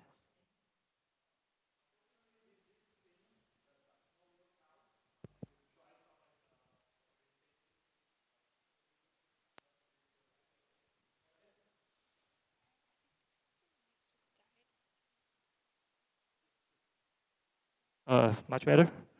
Yeah. Yeah, so since those two approaches doesn't work, so we will try to come up with our own approach to extending the stable Kanrens. One possible idea is like, okay, the existing one is very good. It's just the transformation may have some problem. Can we just fix that? So from here, we can say, okay, because the headless in the stable Kanren, it requires the head to create a go function. How about we convert the headless rules into a contradiction?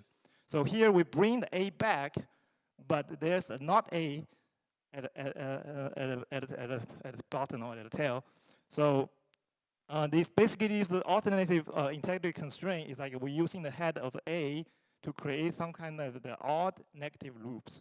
It kind of introduce a contradiction. Like if everything, all the literals in between becoming true, and this kind of saying like A and not A going to be true at the same time, it's impossible. So this is a contradiction. We try to introduce one. Then we also like modify the resolution, where you need to change it from like proving the answers to checking all the proven goals. This is not very good for multiple reasons. Like first we still like generate that in a test approach. Wait until the last minutes. It cannot terminate the search as early as possible, right? We want an approach that can terminate the computation early, and we don't want to ground in all the pairs of constraints. So we treat the integrity constraint as the resolutions exceptions. So we categorize like the body, the BI we saw in this definition as like two parts. One is the emitter, and the other is the verifiers. And all the verifiers we can combine together as the constraint handler. So once the constraint handler evaluated it to be true, means like, okay, the constraint is violated, we need to terminate the resolution. So this is one of the examples like we showed previously. So this is one constraint. Here we have like two emitters, the peak XY, peak UV, two verifiers, X equals U, Y not equal Y not equal V. Then this is the constraint handler. Constraint handler basically just concatenating all the verifier together with the top. So once everything is true, then it's violated. All right. Now we converted it back to the our stable Kanren representation. So here we all use like logic programming. We're back to the stable Kanren what we love. Now this is the thing that we want to have. Like, okay, constraint though, new macro, green part is the emitter, blue part is the verifiers. Okay. Now we have everything. This is what stable Kanren abstract level looks like. The define node here basically just wrap the two goals, the positive goal and the negative goal together into one.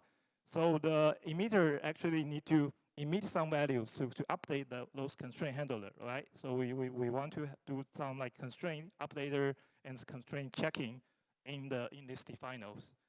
And the whole resolution process looks like this. Okay, this is the previous stable Kanren resolution, and we have all the constraint updater and the checker inside. Now, how the constraint is being updated, it's basically a continuation. So here, this is the orange part is a continuation. We don't have any value yet. It's just waiting some values, right? So how we do it, for example, when emitter emit X and Y is 1 and 3, U and V is 2 and 4. So this continuation just gather values, we wrap around. So we can create another internal macro to create this like kind of a wrapping by like cascading the callings becoming like this, okay? Now we extended the miniKanren. Now let's try to see how useful it is. It turns out it's very useful because it enabled the new paradigm of solving the combinatorial search problems using these kind of integrity constraints. So it's a general three steps to solve these kind of problems. First one, we model the problem as a graph. Second one, we're generating all combinations of the nodes and the edges, like pick and not picks. Then we're pruning out these unwanted solutions using the constraints from the solutions property. For example, n-queens, they cannot attack each other, and we will see graph coloring and Hamiltonian cycles. So we show like, okay, the general approach to solve this problem, like we don't describing how to solve the problem anymore. Instead, we describe like what property we want to see from the answers. Then the stable Kanren will like try to find all the answers to meet that property for us. Now we show this like, okay, the same solution, the beautiful of the relational programming, we can run for multiple purposes. So here is one example, okay, back to n-queens. Right now we have the new constraint though. We add here, right? So 3 constraints, row constraint, column, and a diagonal.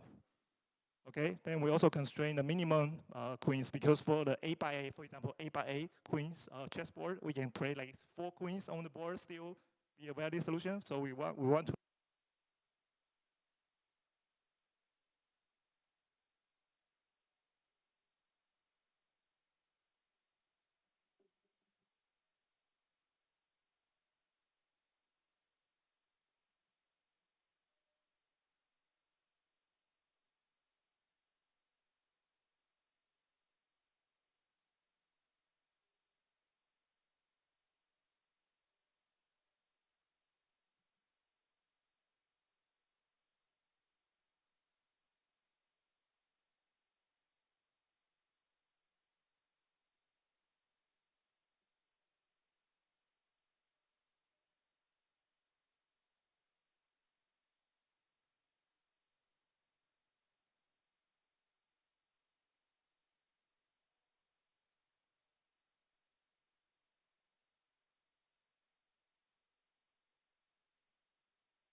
Is there a place for our traditional miniKanren variable constraints as well as integrity constraints? Both, can they coexist and can they benefit from each other?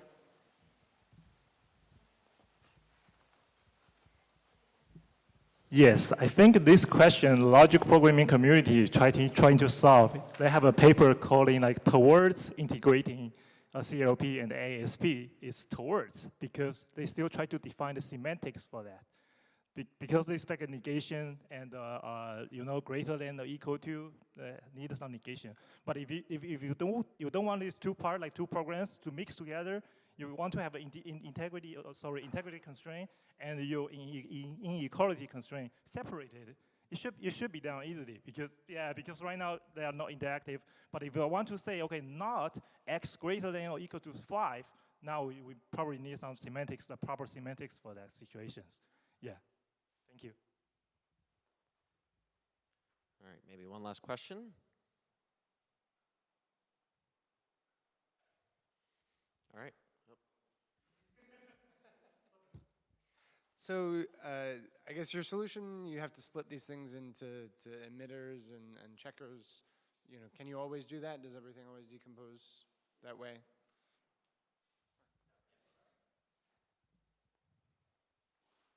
Yeah, it's a very good question. Of course, we can always do that because this integrity constraint, it try to constrain, like I said, the goal functions. So we can always tell, okay, this part is the goal function, like it already exists in the stable Kanrens, and the rest verifier, it should be the Boolean expressions, right? So yeah, emitter just emit out the values, and so if we send it into the Boolean verifiers, then just verify it. Thanks again.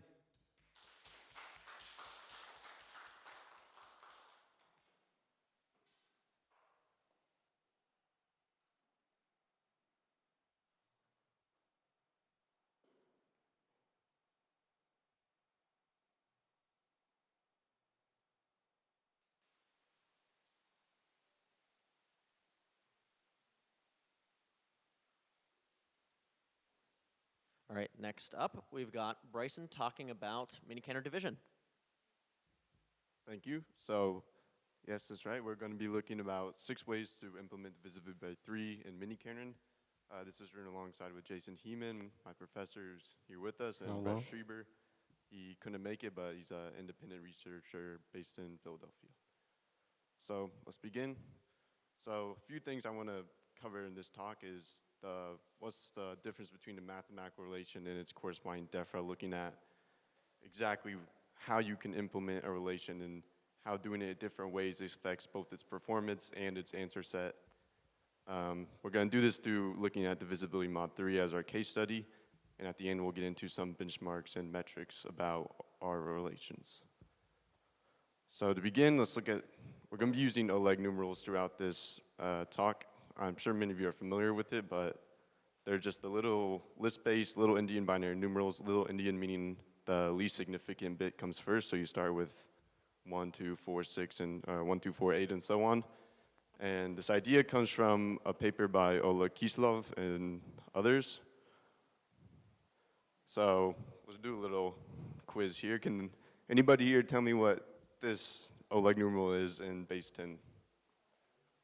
It is 10, that's correct. This one?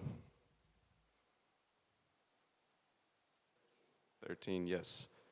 This one's a tricky one. It's actually not valid because the zeros at the end, we need our most significant bits to be a 1. We can't end on zeros. So this one, we have a fresh variable in it, so this one can be either 2 or 3. Similarly, this is only 7 because those fresh variables at the end must be instantiated to be a 1. And finally, we have one with 2 fresh variables, similar, but the 1 fresh variable needs to be instantiated to 1, where the 0 can be either 0 or 1.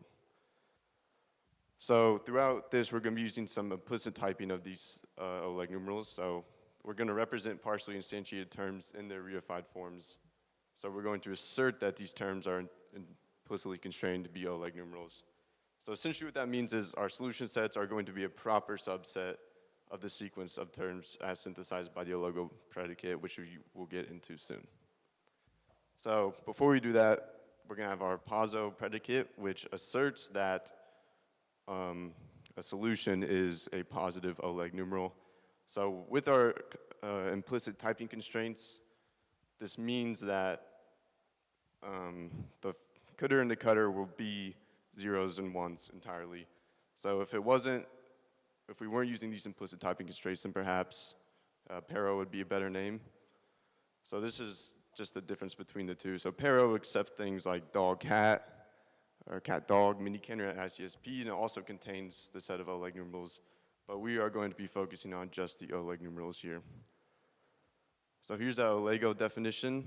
So as you can see, it's either 0 or we start enumerating the bits to be either 0 or 1. If we instantiate our car to be a 0, we need to assert that the cdr is going to be positive so that we always end on a 1. So let's get into the divisibility. First, we're going to be looking at divisibility by 2. So this is a very canonical solution in hardware and programming where a multiple 0 is either, or a multiple 2, sorry, is either 0 or a non-zero number bit shifted to the right. So example there, if you bit shift 8, you get 16. Since it just doubles it, you're always going to be a multiple of 2.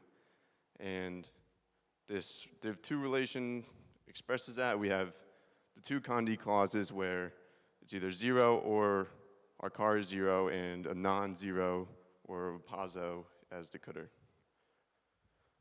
So getting into divisibility by 3, we're going to be using this arithmetic suite by Kislev et al. In the same paper. So we have our goal times O, which succeeds when A times B is equal to C. And since multiplication and division are inverses, we can use this for division as well. Something we could do in miniKanren. We couldn't do something similar to this in something like Prolog.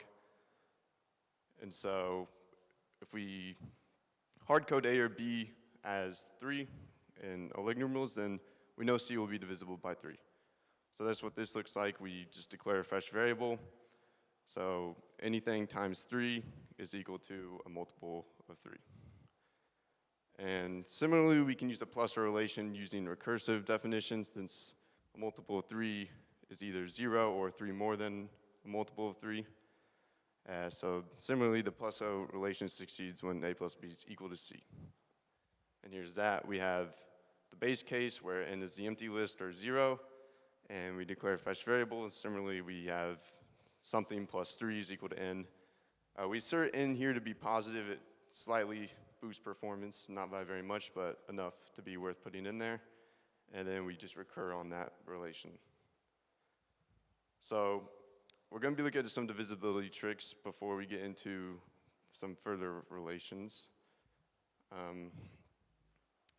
So how can we determine if a number is divisible by 2, 5, or 10?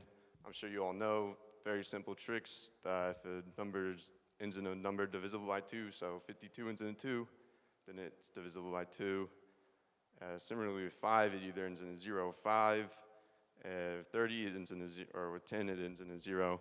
And we call these local properties because you only have to analyze some small substring of the number to determine its divisibility. Whereas a global property, like with 3 in base 10, we have to analyze the full number. So this is a way we can do it without just simply dividing the number and checking its remainder. So we can just sum up the values and determine if that number is divisible by 3. So that looks something like this. You have 852. You decompose all of its digits, add them up, and recur down to a base case. So a single digit number 6 is divisible by 3. So we know 852 is divisible by 3. Similarly with this, we decompose 347, add up the digits, do the same thing. We get 5, a base case, and it is not divisible by 3. But why does this work is the question.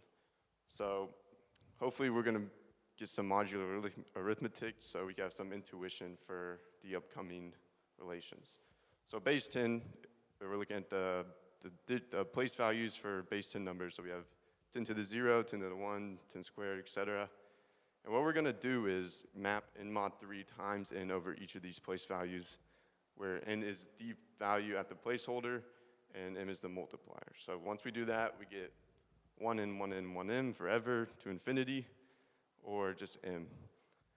And This helps us because we know that whatever m is, the remainder will also be increased by m. So we can construct a number 1 bit at a time and keep track of the remainder as we go. So we start with 2, our remainder is 2.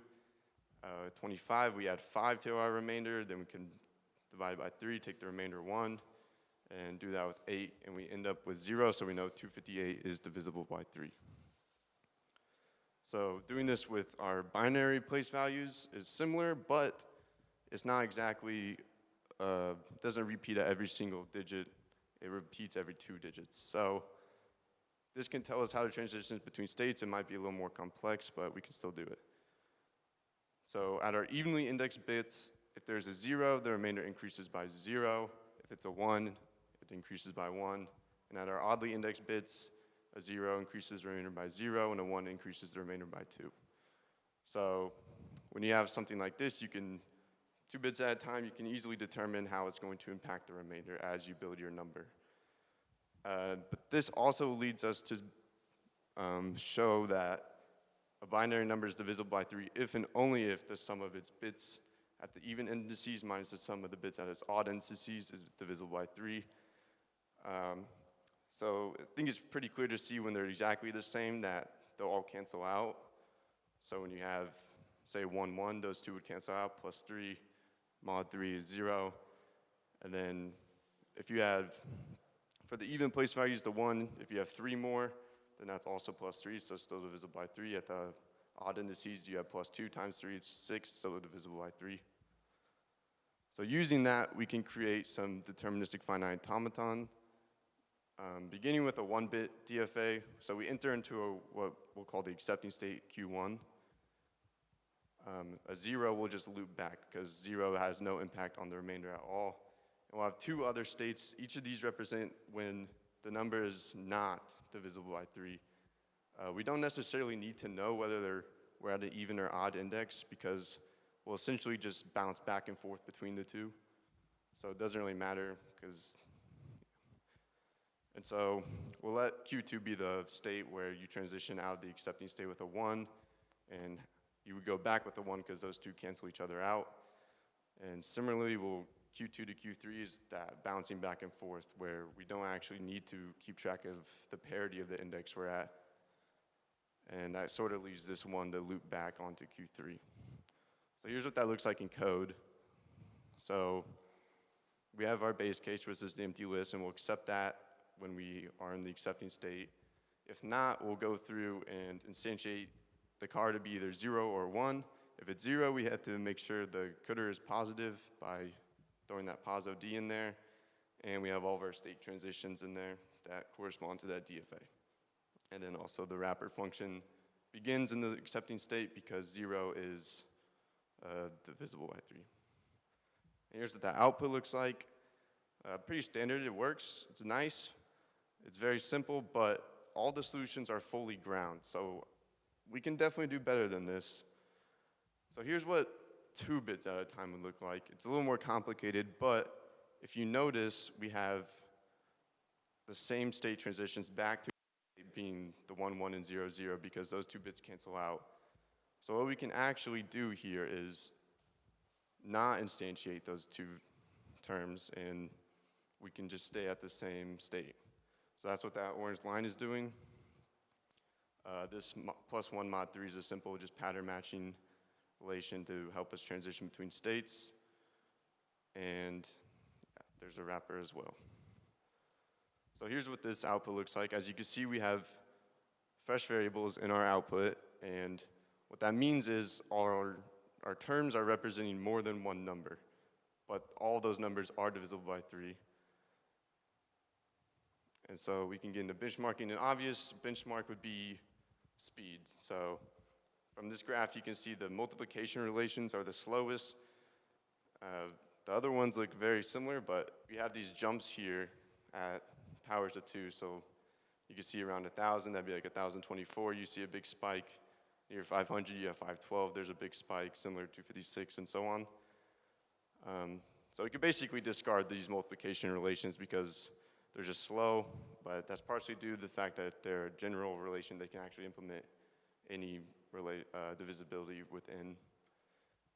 And here's our faster relation, so it's a little more zoomed in.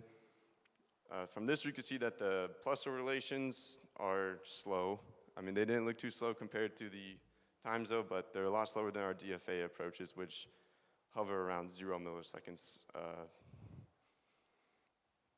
And this is a new metric that we are introducing in this paper.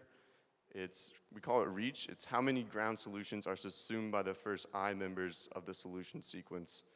So what that means is how many possible answers can we generate from the solution set if we instantiate every single term with our implicit typing constraints.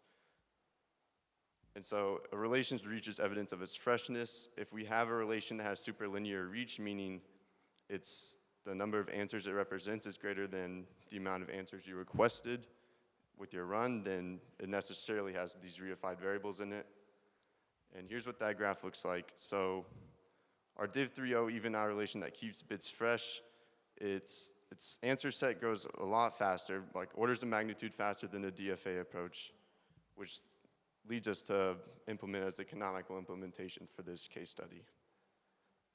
So wrapping up, we saw a relational DFA that keeps bits fresh. We introduced this novel metric reach, and we went over some implicit typing constraints for relational arithmetic. In the paper, we have some more proofs and deeper explanations of these relations. Thank you.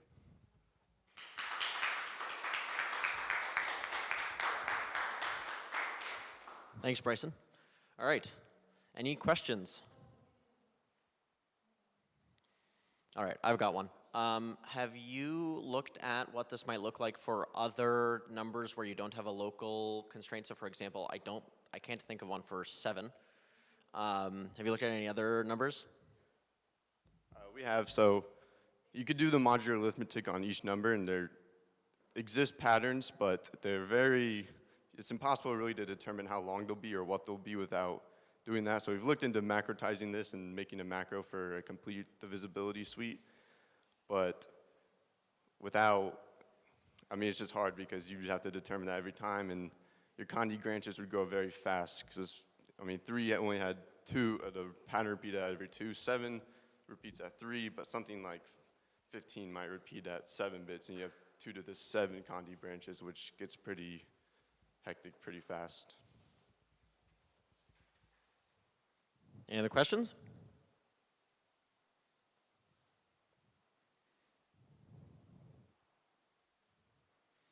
All right. Thank you so much, Bryson.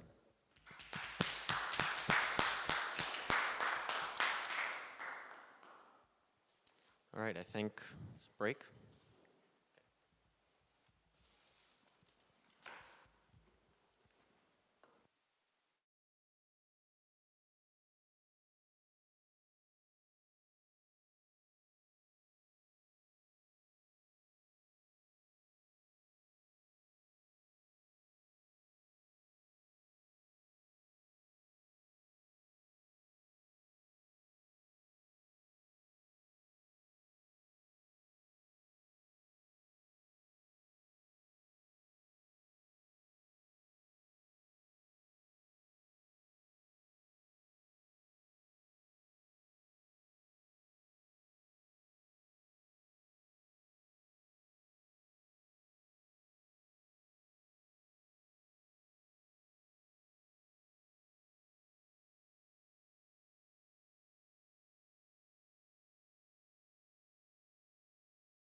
This talk is about a new implementation of miniKanren and a new implementation strategy for DSLs in general that sort of escapes this usual catch-22 that we're stuck in when we implement a DSL.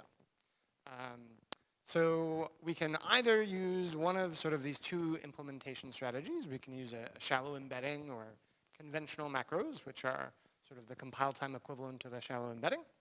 And if we use that strategy, then it's really easy to get an extensible DSL that users can add to. And it's really easy for users of the DSL to make it interact with the host language. So in the miniKanren context, implementations like CoreLogic, faster miniKanren, oKanren, these are all shallow embeddings. And they have these advantages, right? But then people like Kate want to implement miniKanrens that have clever optimizations, like we want to implement partial deduction, or do some sort of static analysis that lets us have a fair conjunction operation. And if we want to implement those kind of features, then the shallow embedding approach sort of doesn't work, and we have to use a totally different implementation strategy, a deep embedding or an external implementation, maybe implemented with a language workbench. But with that strategy, we can get optimizing compilation or a custom static semantics. So that's sort of the trade-off that usually we face. So that's what we're trying to fix. So we have a new approach where we get sort of all four of these things at the same time. And the way we do it is with a new kind of macro system. In particular, implementation of that macro system in Racket is called syntax spec. And it combines Racket's conventional hygienic macros with specifications of languages with language workbench style meta-languages, and some ideas from multi-language semantics about how to sort of create the connection between the DSL and the host language. So what should the foreign interface between Racket and miniKanren look like? So that's where we're taking our cues from multi-language semantics. And using this approach, we have, so this is where Mitch and Jason came in. They helped me create a new implementation of miniKanren that sort of takes advantage of this feature and implements some interesting extensions and optimizations in one system. And so that's what we'll be sort of looking at how we do today. So I just want to sort of preview some of the sort of advantages that we're going to get out of being able to combine all of these three things together. We'll sort of see these all in demos of them, but just to fill your mind ahead of time. So one part is that by having both extensions and optimizing compilation, we're going to be able to sort of write simpler extensions but still get decent performance because the extension, sort of the output of an extension is going to get optimized. We're going to be able to write extensions that take advantage of host language code, things that we couldn't do in miniKanren alone. And we are going to be able to have an optimizing compiler that's sort of sound in the sense that you can't observe the optimizations that it makes, even though there's some interaction with host language code. So I'm going to show you all of this via a demo. And since it's a demo and I don't want people to get lost, if you, during the demo, have a question that you get lost, you have a question that would help clarify something and keep you following along, feel free to ask. Other kind of questions we should probably keep to the end, though. All right. So I think probably most people in this room know this program, appending a list in miniKanren. If you don't, I'm sorry, but this talk is gonna lose you desperately, I think. But just in case. So we have relation definitions. This is the relation that takes two lists and relates it to a third list, which is the result of appending them. It's sort of a recursive relation. The base case says, well, if the first list is the empty list, then the result of appending them is just the second list, right? And the recursive case pulls apart both the first list and the result where we append it. That's L1 and L3, pulls those both apart and says that the first element of the first list is going to be the first element of the result. And then the rest of the list we're going to handle via sort of a recursive call. So from a logical perspective, we have relations, we have logical disjunction with Condi, we we have equality constraints, we have existential variable binding, and that's sort of all that shows up.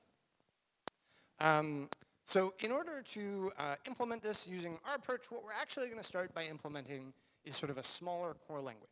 So one of the sort of essential ideas that we're going to follow is that the way we're going to get extensibility is it's going to work in sort of the same way that extensibility for a general purpose host language like Racket or Haskell works, right? Where there's some core language, there's an optimizing compiler for that core language, but then there's an extensible elaborator that takes us down to that core language. So instead of, as our core, implementing a compiler for this language, we're going to implement a compiler for sort of the lower level core language before we go down to Racket, but that has taken away any syntactic sugar from miniKanren. So that's the language we're going to start with. So let's see how we start doing that by writing, let's see, we want this window and this window. Great. So on the left's the language, program in the language that we want. And at the top of the file, this is all sitting inside Racket like a conventional macro system in that sense, where both our DSL programs are going to sit inside the host language, and the specification of our DSL is also going to sit inside of our host language. So at no point do we have to sort of jump out of the tool chain and run a make file or anything like that. So what we're going to do is we're going to write down a specification of that core language that we would like to macro expand to and then compile. So this sort of creates that intermediate point in that process. So we do that using the meta language called syntax spec.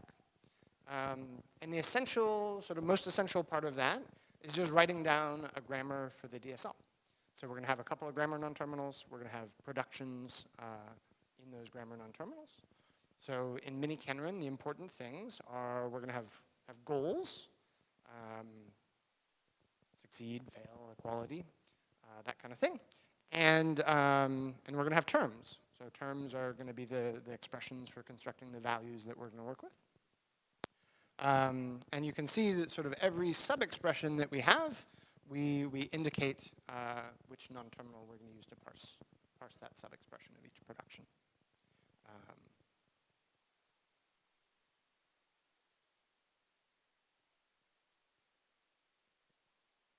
You can have ellipses and ellipses with pluses. So it's all, yeah, exactly, for relation arguments. And this is, of course, it's not extending grammar in the sense of matching strings. It's extending a tree grammar or matching S expressions. All right, so that's the first part. The second part is the connection to the host language. So if we just had a grammar of terms and goals, well, that's completely independent from Racket. So how do these things connect? How can we ever actually have terms and goals in the context of a Racket program? So this is where we define these host interface forms. And those are the boundary between the DSL and the host language. So defrel can appear in a Racket definition context. That's why we use host interface / definition. And run can appear in a Racket expression context. So we use host interface / expression. And they just sort of provide the production as though this was like another grammar non-terminal. So it's like a grammar production for that boundary. And then the other thing that we're providing here, the to-dos, are this is where we're going to invoke a compiler for the DSL eventually. But so far, we're not going to do that. And you could ignore the left-hand side and right-hand side part for the moment. We'll get back to that later. So now that we've done this, now that we've written that specification,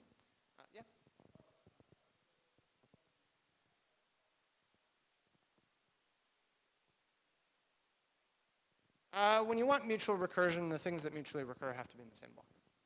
So I couldn't separate, well, terms don't contain goals. So in this case, I could have separated out each subform of the syntax spec. I could put them all in one, too. Yeah. All right. So let's see what we get from having done that. Well, the program still does nothing. It prints to do. So in some sense, we got nothing, really. Until we think about what happens if I make a mistake. So this is something that you could plausibly try and do. What if I try and unify a logic variable with an equal equal? And if you did this in faster miniKanren, what would happen? Well, you would end up with a store, a substitution, that mapped Q to a procedure object that was the host language procedure used to implement the equal equal, right? Which is really not what you want. It doesn't make any sense. So by declaring a grammar, declaring that goals are separate things from racket expressions, we can sort of catch these kinds of errors immediately, even in a language without types. So that's sort of the first thing. Here's one other kind of grammar error. What do we think this should do, given the grammar that we've written so far? Should this be loud? Should it be an error? Shouldn't be loud? Michael says it shouldn't be loud. Well, let me comment the first one. Okay, so we're asking about the second one, right? So unfortunately, yes, plus could be a relation, right? As far as we've specified so far. We just said it had to be an ID, right? So this sort of reveals that in order to get a complete sort of static specification, we're actually going to need to specify a little bit more. We're going to have to specify binding structure as well. And be able to distinguish things like racket value definitions from relation definitions. So that's the next step. So let's take a look at the spec augmented to do that. So now inside the syntax spec block, the first thing that we're going to define are these two different binding classes. And whenever we have a variable binding or a reference, we're going to assign it a binding class. And so if you were to refer to a name, say the binding had relation name as its binding class and the reference had term variable, that would be an error. So it'll catch that error for us statically. So the places where we use it, well, you can see that when we have a variable reference in a term, right, that's referring to a term variable and not a relation, right? You can see that now when we have a relation application syntax, that we specify that we want something that is actually a relation name there, not a racket value, right? And then we have to think about bindings, right? So in fresh, we have a position which we say is a term variable, but this one's different, right? This one isn't a reference to a term variable. This is a binding of a term variable. Binding of a term variable, which is a sort of a static kind of variable binding to a logic variable value is what's happening in fresh, right? And so we need to specify that, yes, that's a binding, and where's it scoped, right?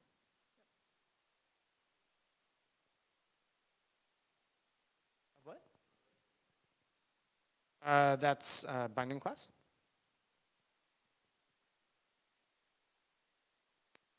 All right. So here is where we say, well, there's going to be a new scope, and there's so the thing that was x, that term variable, that's going to be a binding in that scope.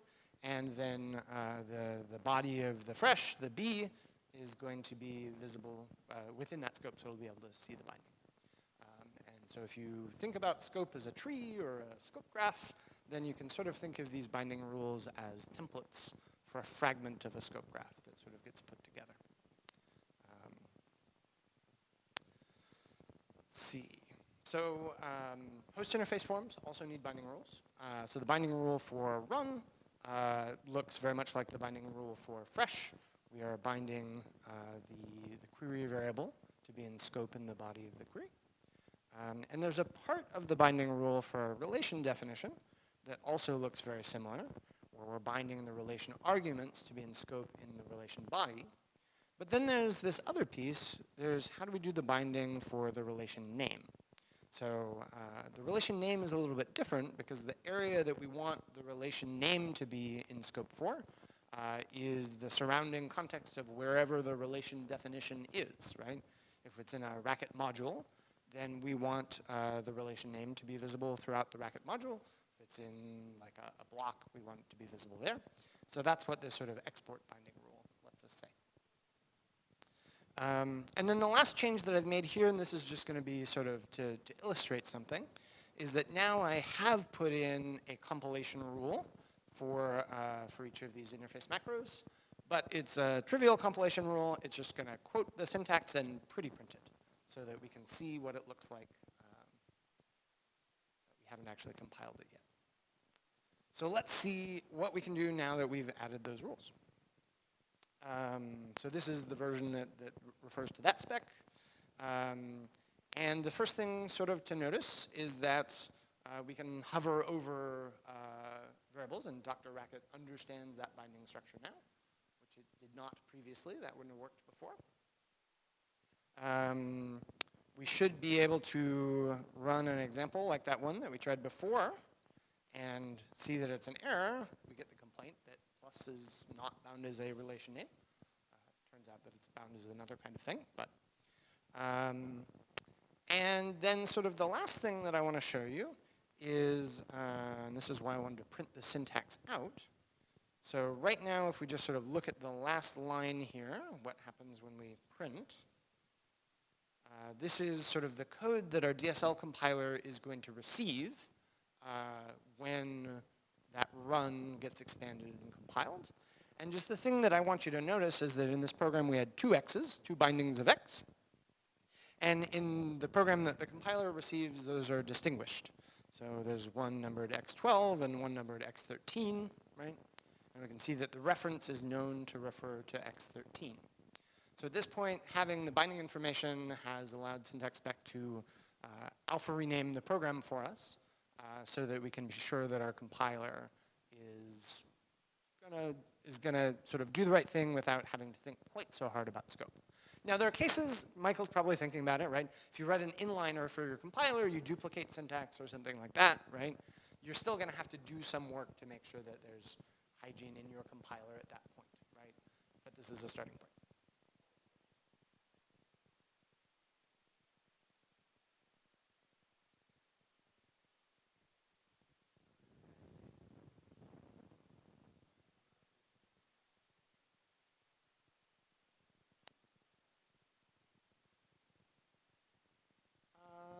Okay, we can talk about that, but I think the point in this system is that we do have binding rules for all the core forms, and that's actually going to give us enough information to be able to do that. If you don't believe me, though, we should talk about it offline. Exactly, yeah. We've gone all the way down to the core language using those binding rules. Exactly.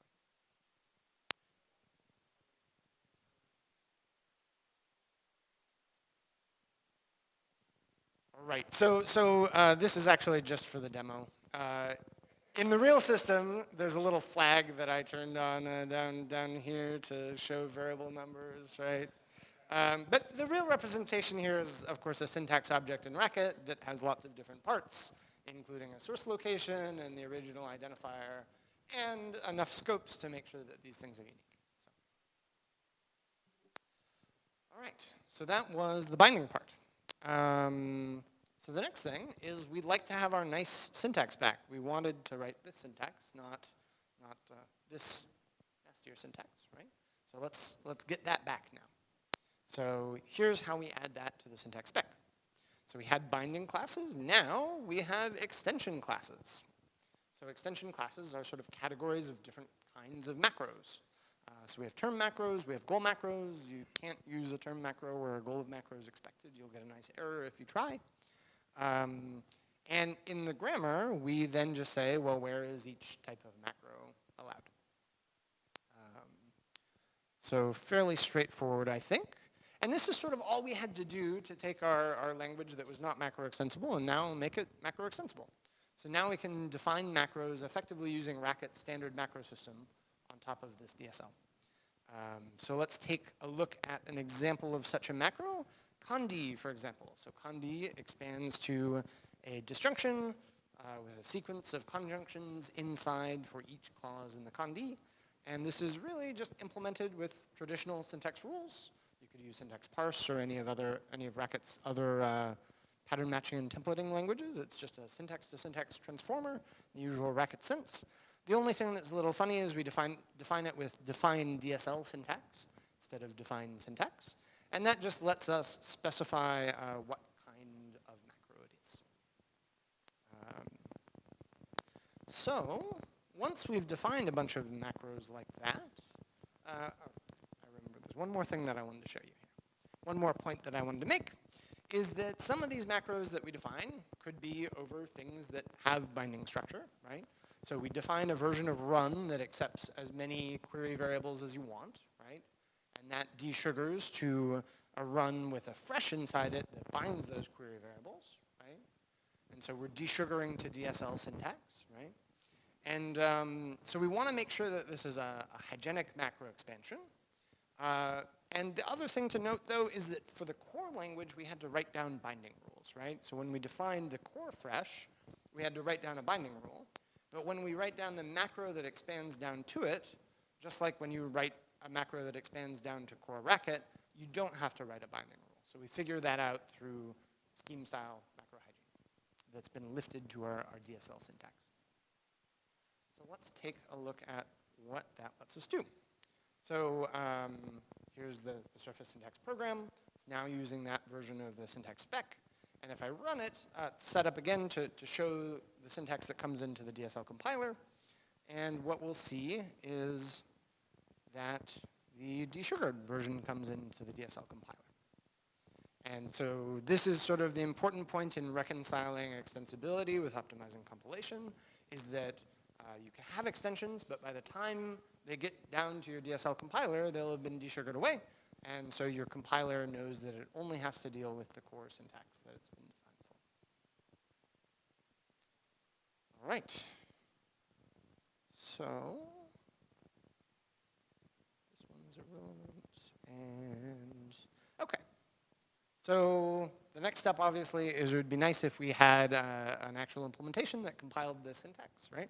I'm not going to go into the details of compilation, because it's sort of standard racket stuff, but I'll just show you where it plugs in.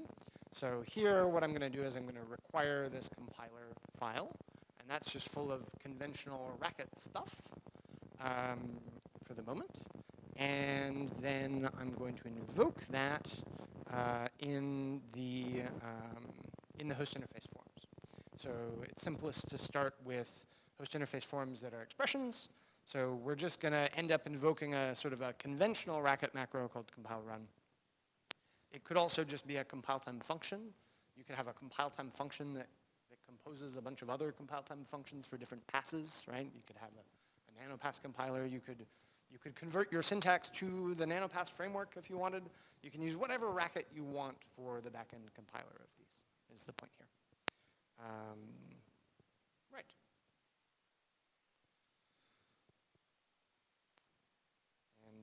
So now it runs. And I also just used, there's a runtime system behind the compiler, and that's just the standard reason schemer second edition. So now that runs, but there's still like one other question of static semantics, right? So if I write this program where I call appendo with the wrong number of arguments, right? And this is sort of a static semantics aspect that is not captured in the grammar. So that means that right now what's going to happen is that I'm going to get a racket error from the procedure call at runtime. And it's going to have a bogus line number on that, right? Because it's going to come from the place where I generated the procedure call at runtime. So this is not a nice and friendly error, which is what we've been trying to achieve. So we would like to be able to sort of add a bit more static semantics to catch this kind of error at the miniKanren level, right? So for that, I am going to dig just a little bit into the compiler to see how we can do that, because there's something interesting going on there. So here's one more version of the spec. This time, the thing that we're changing is that we have added in the interface macros, or the interface macro for defrel. So this is the interface macro for defrel. And now I'm going to explain what this left-hand side, right-hand side thing is, right? So when you have a definition context in Racket or any extensible language, it has to sort of compile in two passes. First, you have to find out what are all the names that are bound in this context before I can compile the right-hand sides that may need to refer to those names and may refer to names that are defined further down in the context. So that's why we have to take two passes, right? So if we want to record information about how many arguments a relation is meant to take, so that when we have a relation call, we can check that information, well, the place that we should record that information, when we should capture it, is while we are sort of taking that first pass along the left-hand sides of the definition context. So that's what's happening here. When we're compiling the left-hand side of a definition of a defrel, we're going to do this effect of recording the relationarity. And let me, how fancy is Dr. Racket? Open defining file. Let me show you how that works. So the definition of that is a symbol table set bang. So it's really just mutating a hash table effectively. But it's a very special kind of hash table called a persistent symbol table. So the idea here is that if you think about like in a typed language, right, and the sort of the compiled files in a typed language like Haskell, right, they're going to have some low-level assembly that's implemented in all, right? But they also have to have a header that contains static information about all the bindings in that file, so that when you load up another module that depends on it, you can type check that other module, right? And when we're talking about compilers, we're often talking about symbol tables. So a persistent symbol table is just a way of effectively adding information to that header that's stored together with the module so that we can record that this sort of symbol that we receive, rel name, has some associated static information with it, the arity. So it's sort of a reflective mechanism for doing that. And the important aspect of sort of storing it in the module header as opposed to it just being a compile time effect is that then when we have a program, so in this version of the program, I've defined appendo in one module, right? And now I make my arity mistake while trying to query it in another module. And imagine for a moment these modules are separately compiled, right? So I compile the first module, and I produce sort of Racket bytecode for it, and I shut down the Racket VM. And I start up the Racket VM and load it up for a dependency, and then make an arity error, right? We need that information that we recorded to be available when we sort of check the arity of the relation call, right? So it's important that the macro system provide this extensible way of recording static information about names. And this is one of the things that Racket's macro system lets you do that I haven't seen in Template Haskell or MeadowCamel or anything like that, NacoCamel. So I think that's really important. All right. So we're sort of done with the basics. I'm not going to show you the optimizing backend itself. There's just a lot to it, but it's all conventional compiler stuff, right? There's nothing special about the macro system or the implementation strategy that's necessary to do that stuff. But what I do want to show you is the consequences of sort of mixing together the extensibility that we just saw here with those kinds of optimizations, right? Yeah. Oh, I didn't run it. There we go. Knows that it's talking about relations. It knows to highlight the right place now. Thank you. Sure. That's in compiler. So just when we get to the case of compiling goals where we compile a relation application that looks like this, we just see, well, syntactically, how many term arguments are there actually? And then look up in the table with a symbol table ref, how many did we expect, and raise an error if they're not the same.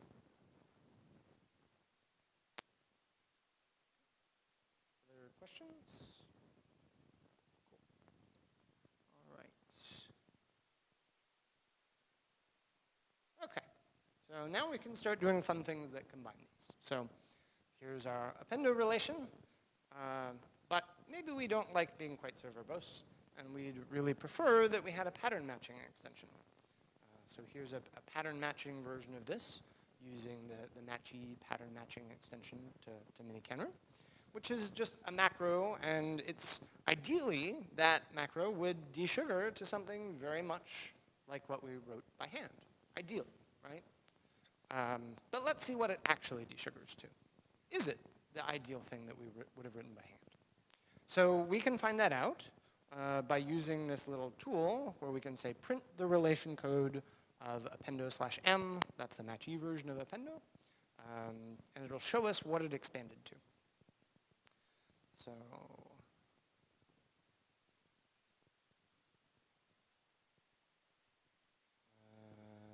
did I get 2 versions? What did I do wrong here? Oh, I wanted this one still commented out.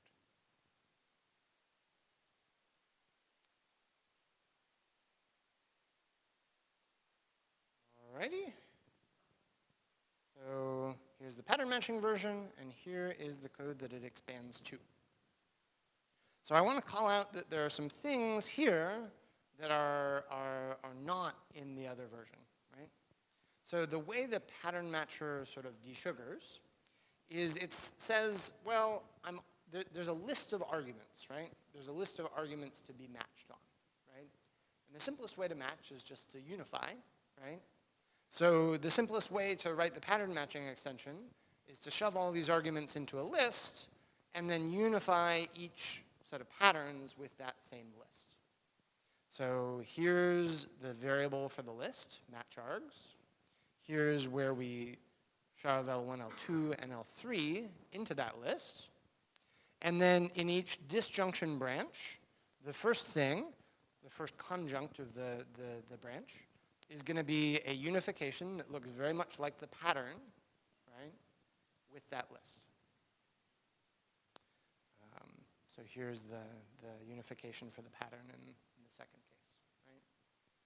So now I'm going to scroll up, and we're going to take a look at Appendo, and we're going to see sort of what's different, right?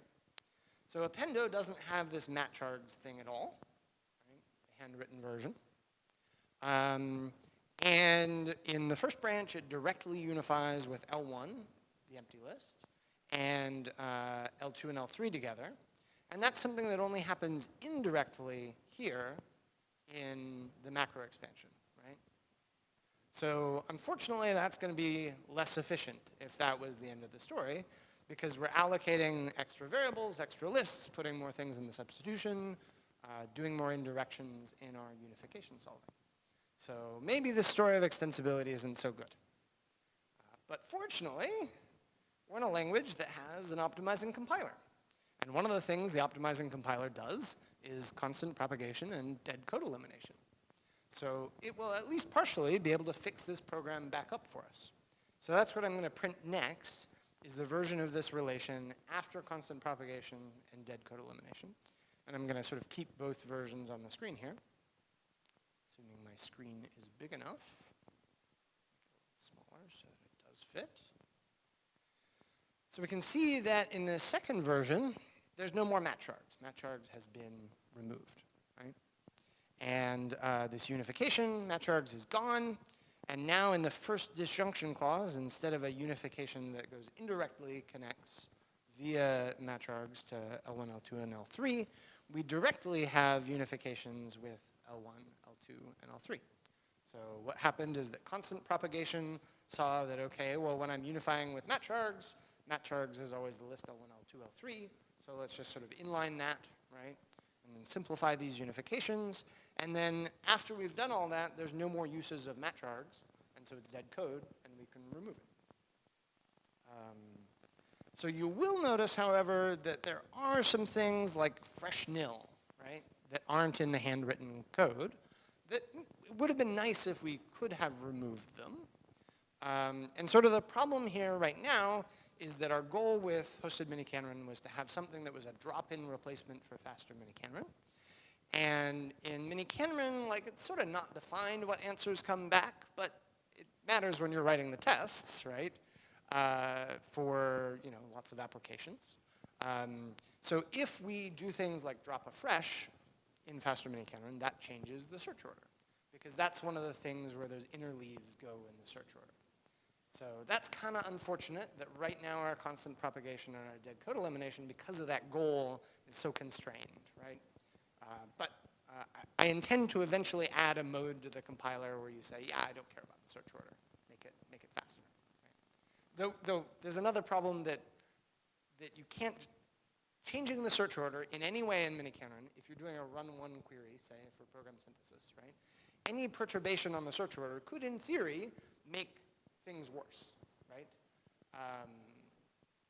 If you give me any miniKanren goal and transformation, I can provide you a context where that transformation makes it worse.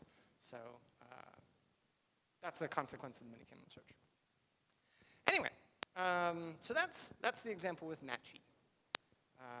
let's move on and see how extension interacts with being able to interact with the host language. So for that, I need to introduce a different program, different problem. The problem here is that we would like to be able to find out how many ways we can get from Seattle to Houston in some kind of airline network, where we have defined the direct flights here, just as a concrete set of pairs, right? And where we've then defined sort of a reflexive transitive closure of the direct relation using a recursive relation.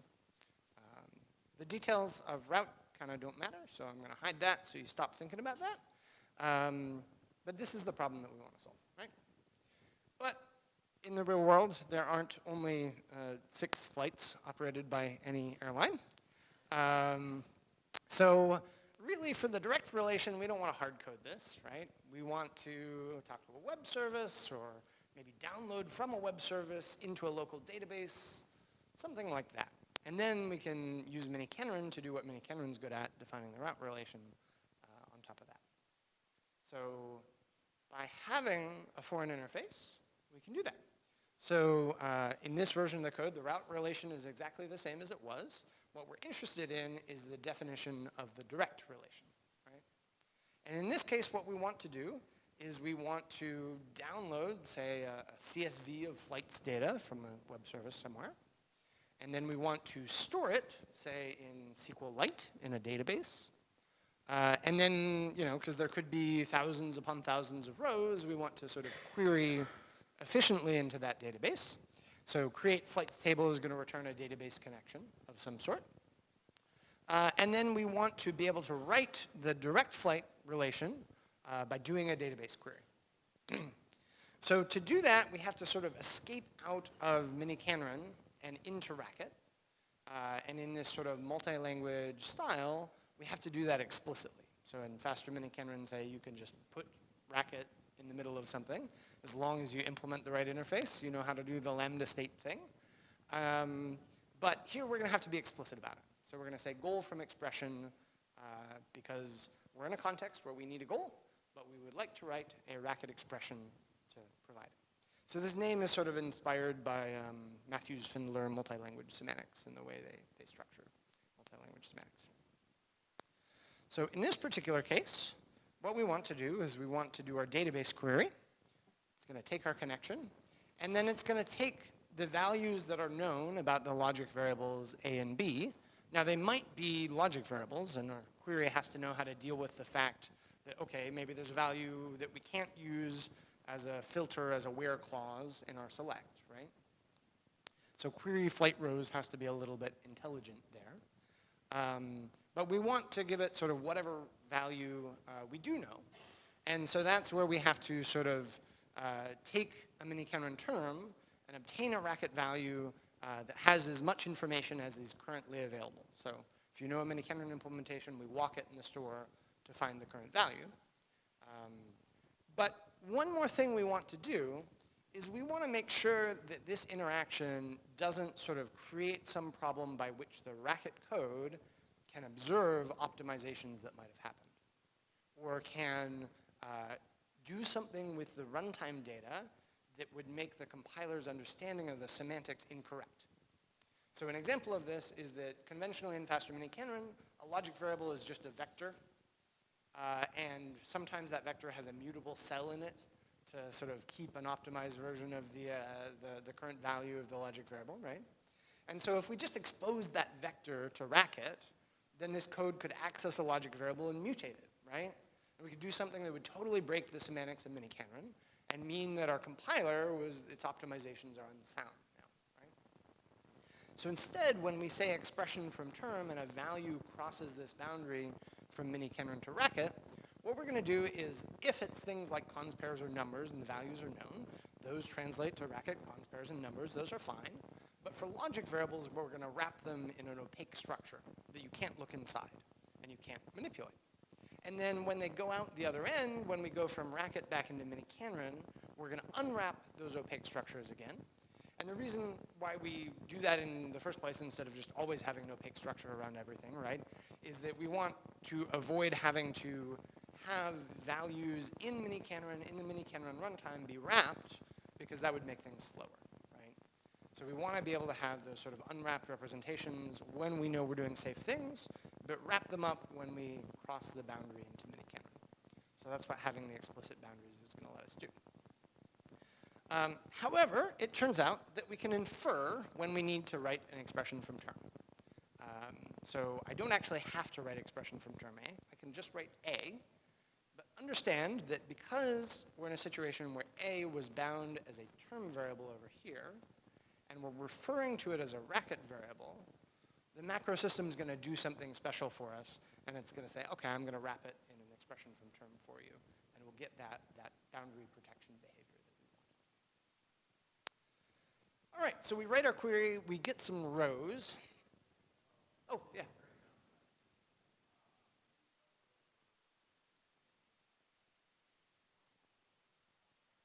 I don't know, I'm sorry. ask Robbie. It might be because I'm collapsing some S expressions and it breaks. All right, so we run our query, we're in racket code, we have some rows, right? And these rows are all going to be totally concrete values, right? Of ground data that came back from a SQL-like query now, right? And as far as we could tell from what we could see about the variables, they're all compatible with the variables A, B, right? Now, it may be that they're not actually compatible because the variable A has a disequality constraint on it, right? That we didn't know about and we couldn't take into account when we did the database query. So ultimately, what we have to do is, in order to sort of finish this, we have to construct a goal that's going to unify each one of these rows with the variables A and B. And that unification is going to do the work of checking that all the constraints that we may not have taken account of so far hold. And so the way we're going to do that is we're going to say, okay, well, we're in an expression context, but we need a goal. And so to produce a goal, we're going to use expression from goal, which takes us back into miniKanren land. And the goal that we're going to use, Mitch and I figured this out last night, the clean way of doing it. The goal we're going to use is a call to the member row relation. So we say sort of the row with the logic variables that we weren't sure of, right? That one should be a member. It should be one of the rows that came from the database query. And the member row relations evaluation will do the sort of non-determinism for us to branch and end up returning the right number of times with valid rows.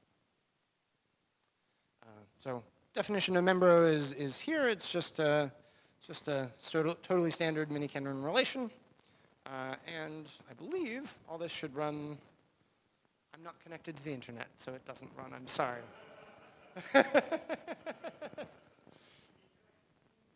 I could be connected to the internet. Well, no, yeah. It's public Wi-Fi. We'll see if it connects and I can get my flight CSV. All right, there we go. So my query was, give me 10 routes from Seattle to Boston. And here are 10 routes. Real data.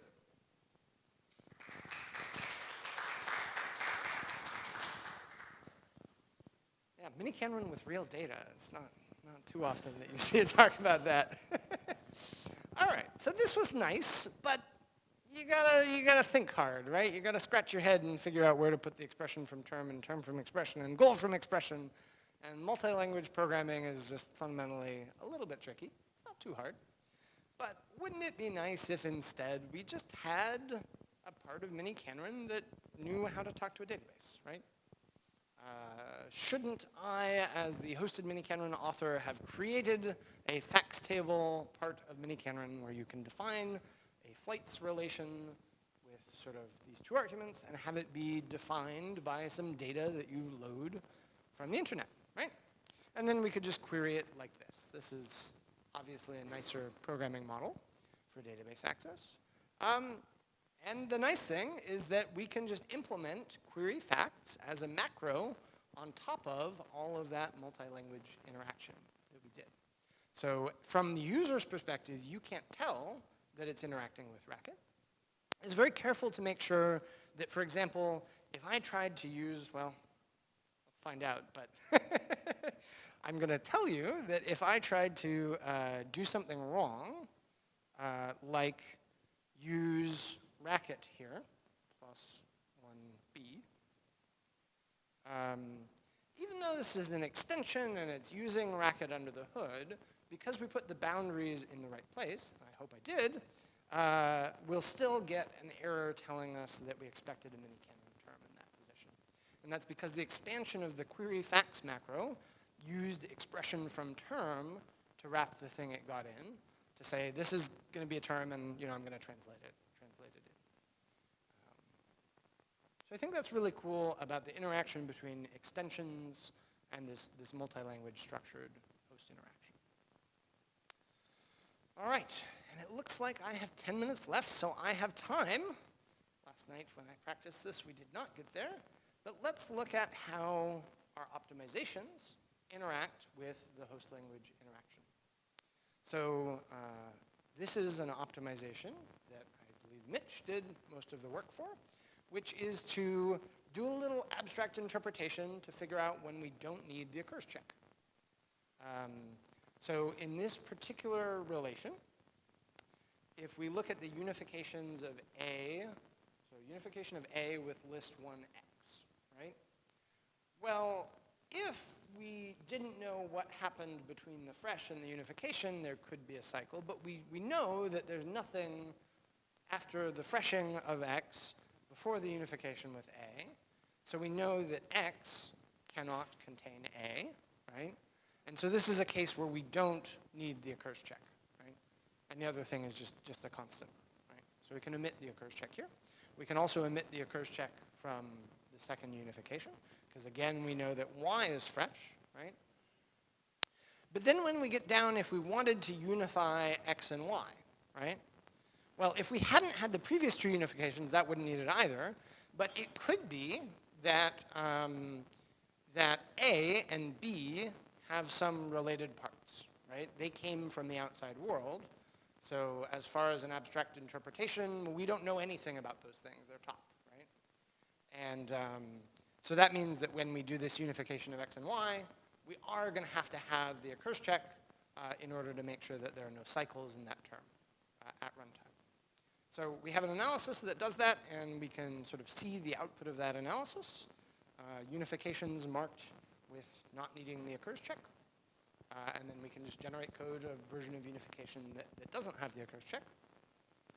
And sort of the interesting interaction that I want to point out here is what happens when we have some unknown racket code in the middle of the program that we're trying to analyze.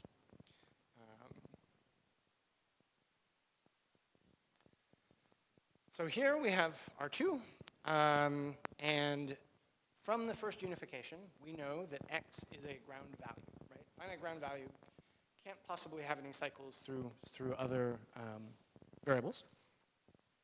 But then we have some racket code that does who knows what, right? And then we have a unification of A and B. They were originally fresh, right? Before the racket code that does who knows what, right? And then finally, we have a unification of x and y. So the question is, which of these unifications is it safe to omit an occurs check for, assuming that we can't analyze the racket code that sits in the body of this goal from expression, right? And what is safe to do here really depends on how we've designed the foreign interface, right? So if the foreign interface was something that could access all of the miniKanren runtime state, right? Access the substitution and return a modified substitution in whatever way it wanted, right? Well, then we couldn't be sure whether these things could be cyclic terms afterwards. Anything, all bets would be off after that racket goal from expression. But in fact, what is possible in goal from expression, the only way that goal from expression can return is by producing a miniKanren goal using expression from goal. All we can do is use miniKanren goal constructors, and there's no way to access the underlying runtime. So what we know is that whatever goal does get returned from here is going to have miniKanren semantics, right? And so we know, for example, that it's going to update the store monotonically. So we know that x, because x was fully ground to the cons pair 5 and 6, that after this, x must still be fully ground to the cons pair 5 and 6, because our foreign interface didn't provide us any way to break miniKanren semantics. Now, on the other hand, A and B are in scope for that goal from expression, right? It can see A and B. And so in the body, we might have a unification that somehow relates A and B, right? And so that means that we can't assume that A and B are disjoint anymore afterwards. We have to be conservative in our analysis. So the consequence of this is that when we run our analysis, we say, okay, there's definitely no occurs check needed for x and y, right? But there is still an occurs check needed for B and A, because those are things that could have gotten related to each other inside the goal from expression using sort of legitimate miniKanren code that we can't observe as the compiler here. Anyway, so that's the way that our sort of boundary design, these explicit boundaries, these limitations, mean that we are able to have multi-language interaction while also having a sound compiler. So we have optimizations. Sometimes they make things faster. The only one that really works is removing the occurs check. That works quite well, right? Changes the complexity class of an algorithm. The other ones, they only help a little bit. And so sort of the takeaway is that by writing down this explicit specification of our language, we got a lot of stuff for free. We got syntax checking, IDE services, hygienic macro expansion, static checking that works with the separate compilation, and we were able to implement these boundaries that protect the interaction so that we can have an optimizing compiler. Try it out, add some optimizations. We'd love to have some contributors, and we also have an ICFP paper. So happy to take questions.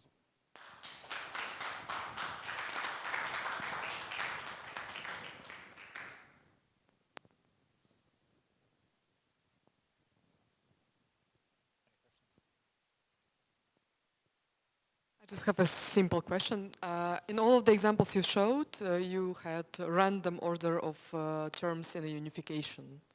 For example, in the last one, you had B and A unified, whereas the original code unified A with B and stuff like that. Is it random or is it like caused by something? So when we generate code, we're always generating unifications with a variable on the left, and then the ordering of the variables, I think, depends on sort of the order in which they were bound. So there's just sort of a total order on the variables, and yeah. No, I know what you're talking about. I know exactly what you're talking about. But it may have been that we built the list right to left on the fresh bindings or something like that, right? Yeah. And the runtime will associate the... Yeah, the runtime also orders unifications according to variable age as well. So yeah, the order kind of doesn't matter most of the time.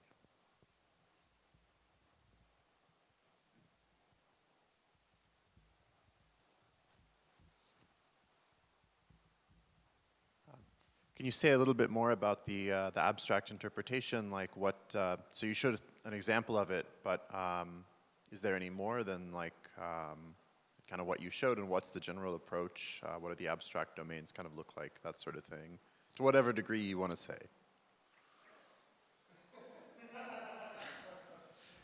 All right, I mean, I didn't do like when I implemented that pass, I didn't do like a lot of, it's not backed by a lot of theory. So if you want like the theoretical backing, Michael would be the best person to answer. It's very straightforward. It's like, I don't know, 50 lines of code because the number of forms is very small. It's basically like, you know, if you can prove it's ground, then you can always eliminate the occurs check. If it's fresh, then there's a lot more risks. And if things are coming from some unknown place, like a relation call, or are arguments to a relation, then they're just basically immediately top. That's good. Yeah.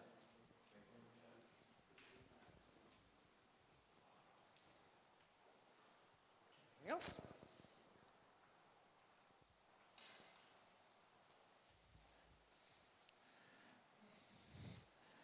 So thank you so much.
We are ready for the next talk, and the speaker should be ready, so we can start.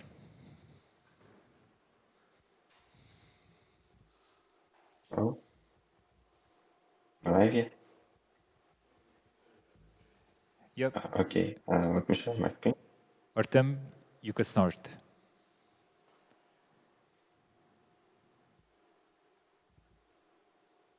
Oh, hello.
And then we can see.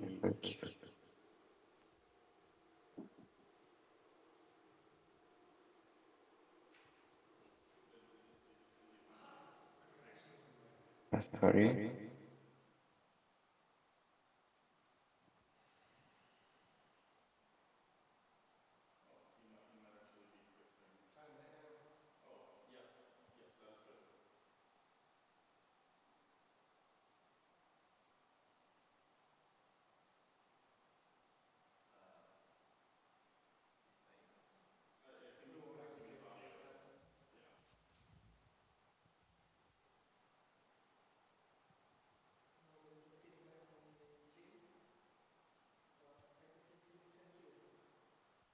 So is the sound better now? Maybe also because I do not speak very clearly. I'm working on it.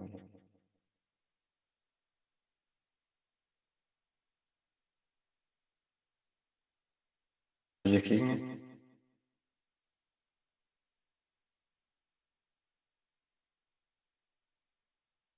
Hear you. You can proceed.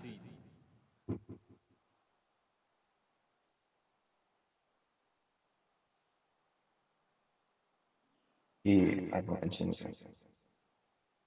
So I will go to the site once again. Here we use relation method to implement a content, and just previously we considered the cases. We considered when the case when the first list is empty, and so the other two must be equal. And if the first list contains one element, then the resulting list must contain at least one element. So next we'll discuss the core type kernel, and this is the logical type class and the common. Then we will start on the relation method, and we will discuss what prisms are, because we rely on it heavily, and then we'll see what type relation matching looks like and what exhaustive relation matching looks like. Last, we'll compare our implementations to other dialogues, and then we'll conclude the presentation.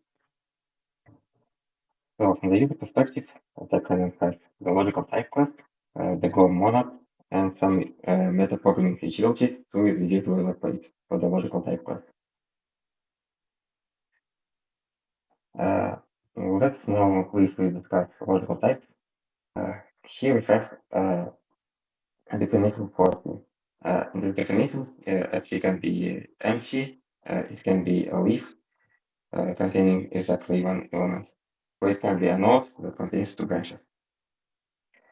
We cannot use this definition in relational programming as it is, because we may want to insert a variable somewhere, and this definition does not allow us to do this. So to use this in relational programs, we need to provide a definition for this tree. Here we have a logical tree, which can be just as well empty, or leaf, or node. Note that the type is very similar, but we wrote every field in term. The term is either a variable or a logical value for some type A. Variable is just an integer, but we parameterize it over this type A to avoid the traditional confusion of a variables when we try to use with different type. You can see the logic type here, and it's actually a type family, which is defined as part of the logical type class. The user needs to implement the type class for their own data types to use it in a relational program. From the user, we need to know what is the logical representation of the type is, and we also need several methods to use data type in the relational program. I would like to note that every method can be implemented automatically using metaprogramming filters from using this framework.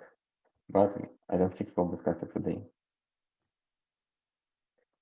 So just a brief example, if we want to make tree usable in large relational programs, we need to provide an instance which looks as follows. So the type logic for a tree A is just a logical tree for the same type. And then we need to implement unify, walk, and other methods. Once again, this probably will just be an error for our generic implementation. Now let's proceed to the goal moment. Just like in other implementations of miniKanren, tokens in miniKanren are implemented using goals. However, we also want to make use of the Haskell documentation to allow for a nicer program. And for this, we need to upgrade goals to proper monads. So in TypeCannon, a goal is just a function from one state to a string of states, which also has some additional data for the user. Actually, Steam is just a standard image of Steam, and I would like to know that thanks to Haskell's lazy evaluation, we do not need to utilize explicit functions as it is done in Ratchet or Kanren. And the C type is also pretty standard. It just gives a type of current substitutions and a largest variable ID. And we also implement the classic constraints, which also needs to be stored in the state. We provide several operations on goals. The first one is unification of the terms. The second one is disunification of the terms using constraints. We also provide conjunction and disjunction for two goals and for a list of goals. Next, we have a function to create fresh variables, and we also have a function to actually run the relational program. I will briefly stop on fresh, the first method. The first method allows the user to create as many variables as they want. We start by implementing fresh for just the unit type, and then we implement thread for just one variable. And for tuples, we implement it recursively. And in this way, the user can create as many variables as they want. So let's take a look at another example for C. Here we have a functional program that collects all the elements from the tree. And let's take a look at the relational version. It is more clunky, but let's take it apart.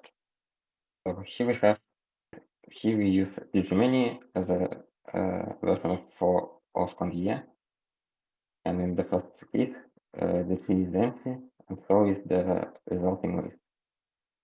In the second case, the tree is just a leaf, and the list must contain exactly one element.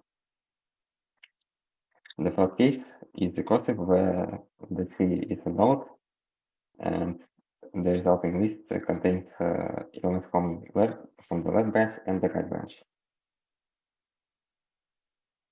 We can run this program forward, and for the tree that contains one branch, two branches, one leaf, and leaf two, and we, as a solution, we get this list. It doesn't look like a proper list, but since it does not contain any variables, we can extract this value. By applying function extract prime to every value, we can see the a more clear version of the list. And if it's common for miniKanren, we can run this program as well.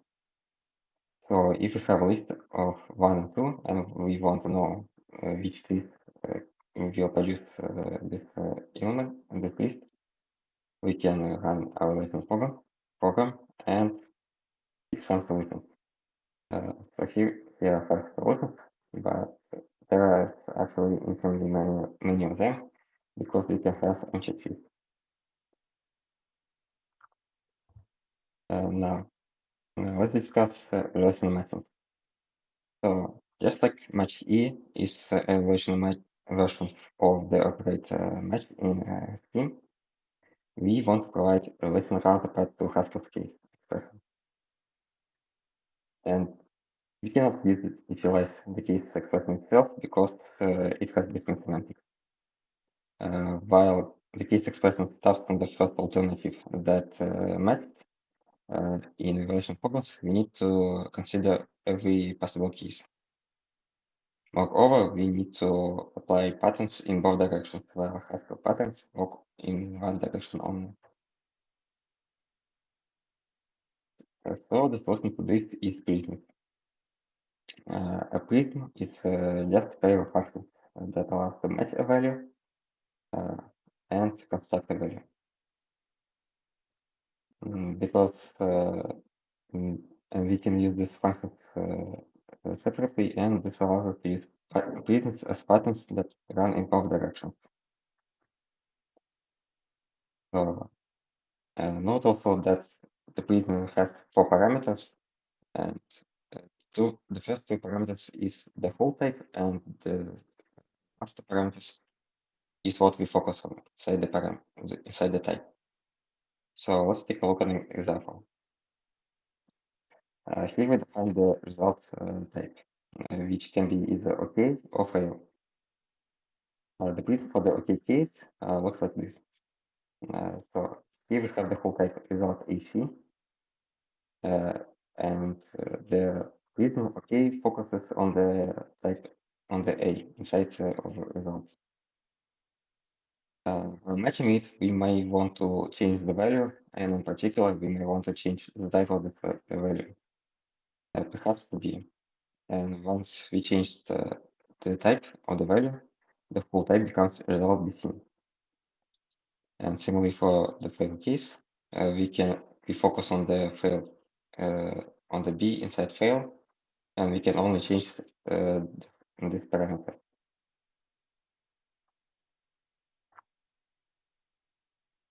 Now let's move to our definition of matching.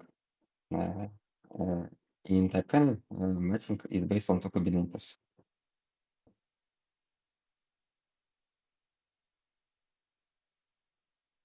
Let me answer that later. Okay.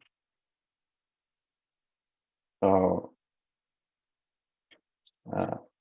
we have the first combinator which does not match anything, and it just takes a value and returns a goal. The second combinator considers one more case. So here we have basically for 3 arguments. The first argument is the pattern represented as a prism. The second argument is our handler for this one alternative. Then the third parameter does not look really like a parameter in the real code, but it takes all the other cases. And as a result, on produces an extended version of our match here. So I think it was quite complicated. So let's see another example. The same factor list, all but implemented using machine. So here we have utilized machine as the default case and at the very top of the function. On the next line, we have logic empty case. Here's a handler because logic empty does not contain anything. We use the unit type here. Note that we use this ampersand operator, which takes the function on the right and applies the value on the left to the function. So this is why one has 2 parameters, but it doesn't look like that. And similar for the other cases, we consider logic leaf and logic node. So finally, to actually mention some variable, we need to put it right here. Once again, using the ampersand operator. Now let's see what exhaustive relation matching looks like. We wanted to make it look like pretty much the same as the previous example, but we need to extend our print with additional information to support prefix for conflict text features. We define this type areas for prism. Inside we use text, which is just a new type for S. So in the runtime, it is just S, and this M is not used in any way. But it allows us to perform some additional comparisons, compile time checks. So let's see an example. So here we have logic list prime prism. It looks at logic tree, and this logic tree has three possible pieces: empty, leaf, and node.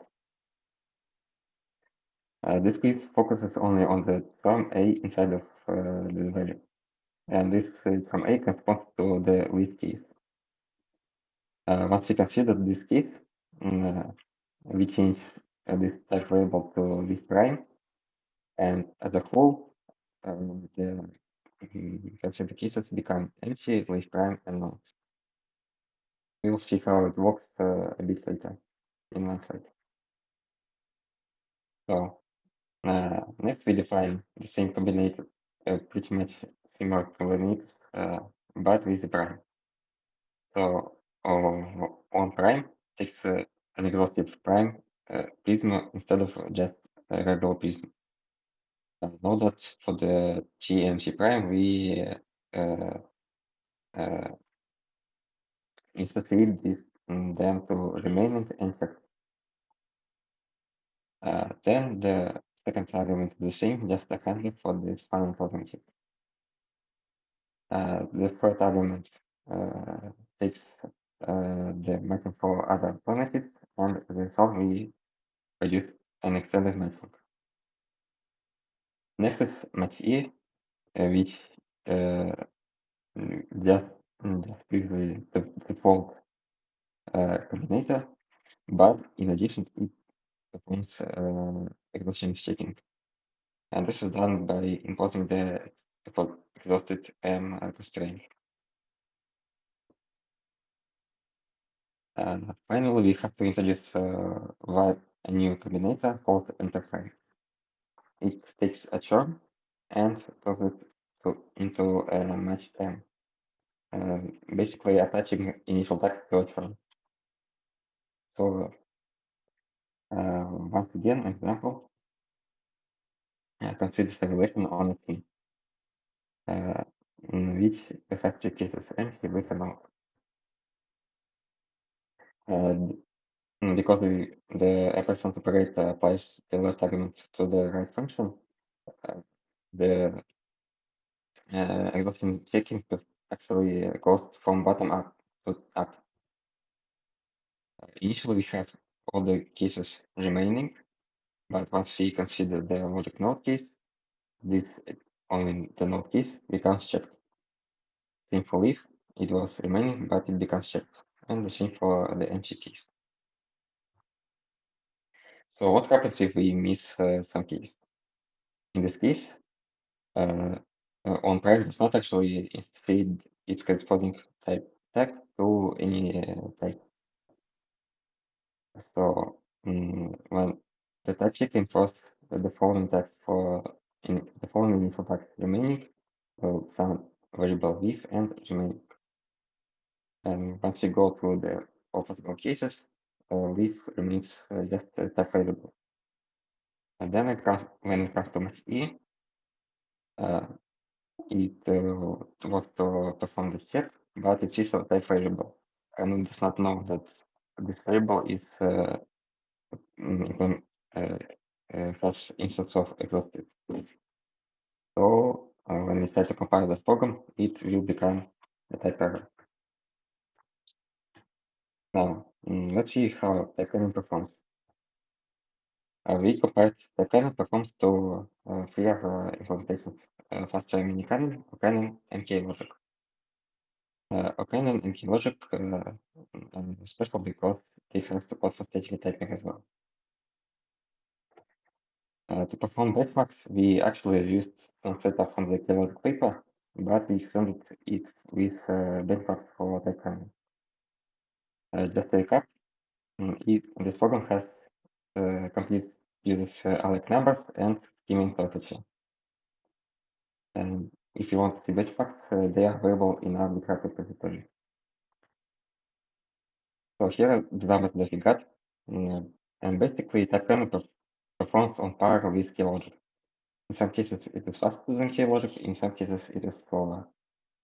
But miniKanren and faster miniKanren are indeed faster. So conclusion. We showed that miniKanren, which is a benchmark miniKanren in Haskell. It is a featureful dialect, including this quality constraints, and it also has support for stage typing. In addition, we provide typed version of the operator MATE from the Steam replication using Prism. And even more, we provide a version that performs regression stripping. As a feature work, we want to implement quasi quotation because, as you could see, if we need to work with a variable in some value, it becomes very clunky. So we expect to implement quasi quotation in the future. In addition, we may want to automate conversion of existing fractional programs into relational ones. There's some already existing work on that in a kernel, and you might want to implement this using template Haskell. On the performance side, miniKanren is on par with KLogic, but slower than faster miniKanren and miniKanren. We tried to fix this, but we failed when we tried to implement it for our optimization. Another optimization that we are looking at now is tackled representation. It is used in miniKanren, and it showed really great performance gains in there. The source code for miniKanren is available on GitHub, and that is all for me. And if you have questions, you can ask them now. I guess I need to end it.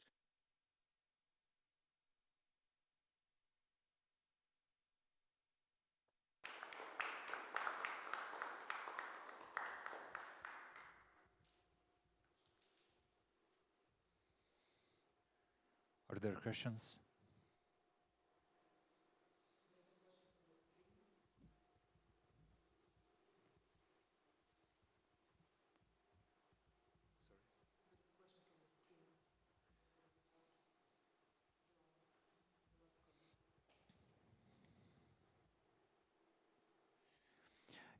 Yeah, I read a question by Igor. Would it be possible to add optimization to typed Karen, like partial evaluation and reordering conjuncts?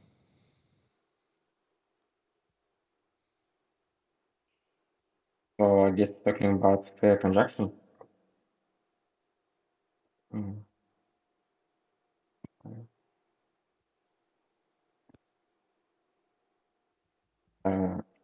We do not implement fair conjunction yet, the order of conjunctions doesn't matter.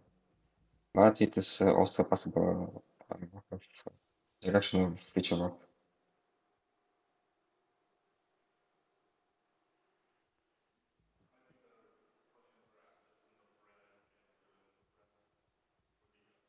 Do I need to use unsafe casts somewhere in the code? Yes, we actually have one unsafe cast inside. So when So we have so inside the known stuff.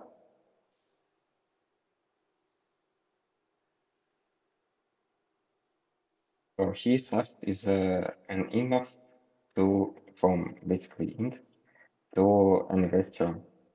And this restaurant is actually a generalized ADT which lets us keep track that we have some logical value, but we do now, but once we put it in restaurant, we do not remember the initial type anymore. This is somewhat a key because once the user uses a value once again, we know the type and we can safely cast it back to uh, uh, the user type.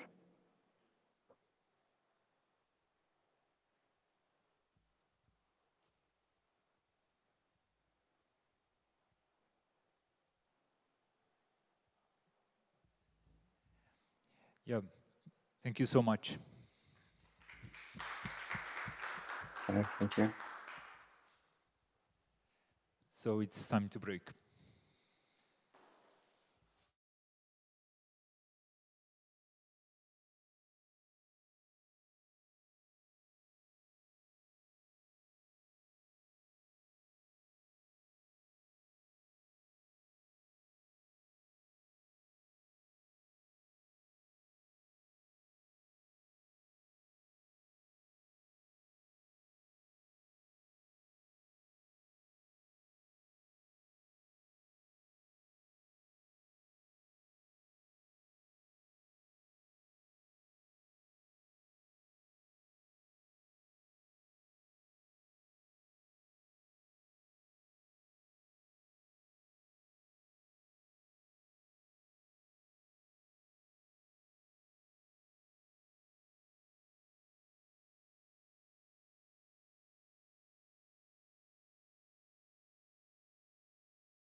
All right.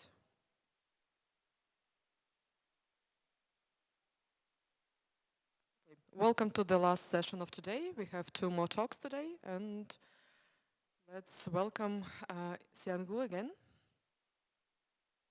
Okay. Hi, good afternoon, everyone, and good morning, America, Arizona, who's watching in Arizona.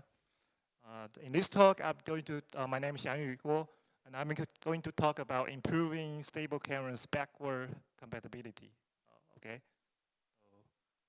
Outline is pretty simple. So introduction of what's the backward compatibility problem we have in there, preliminaries to do some analysis, how to fix these issues, and we present our fix. It's very simple. And after we fix, we can show some results and have some conclusion in the future work. Okay, let's get started.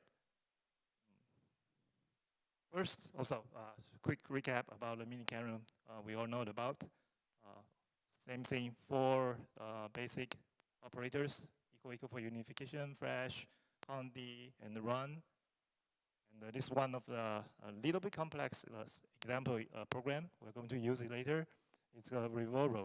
It basically try to see if 2 input lists are reversed to each other. So for example, in this case, run a very simple query onto empty list. So they definitely are like reversed to each other's.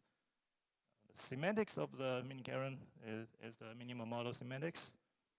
And what's new about stable Karen? This is an extension of the standard miniKanren. So yeah, 2 more new operators in stable Karen, nado, to do the negation, and then the defino to wrap the code definition together. One of the example program used in stable Karen is the 2-persons game. So basically, given you a game board, and your winning move is like after you move, your opponent has no move. So this will be your winning position. So this is a very, very simple program to describe this simple game board, and the winning condition here is like, okay, wait, where's my cursor? Okay, right here. Yeah, the winning condition is like, okay, if I move from X to Y, so make my opponent cannot make a winning move. So this is my winning positions.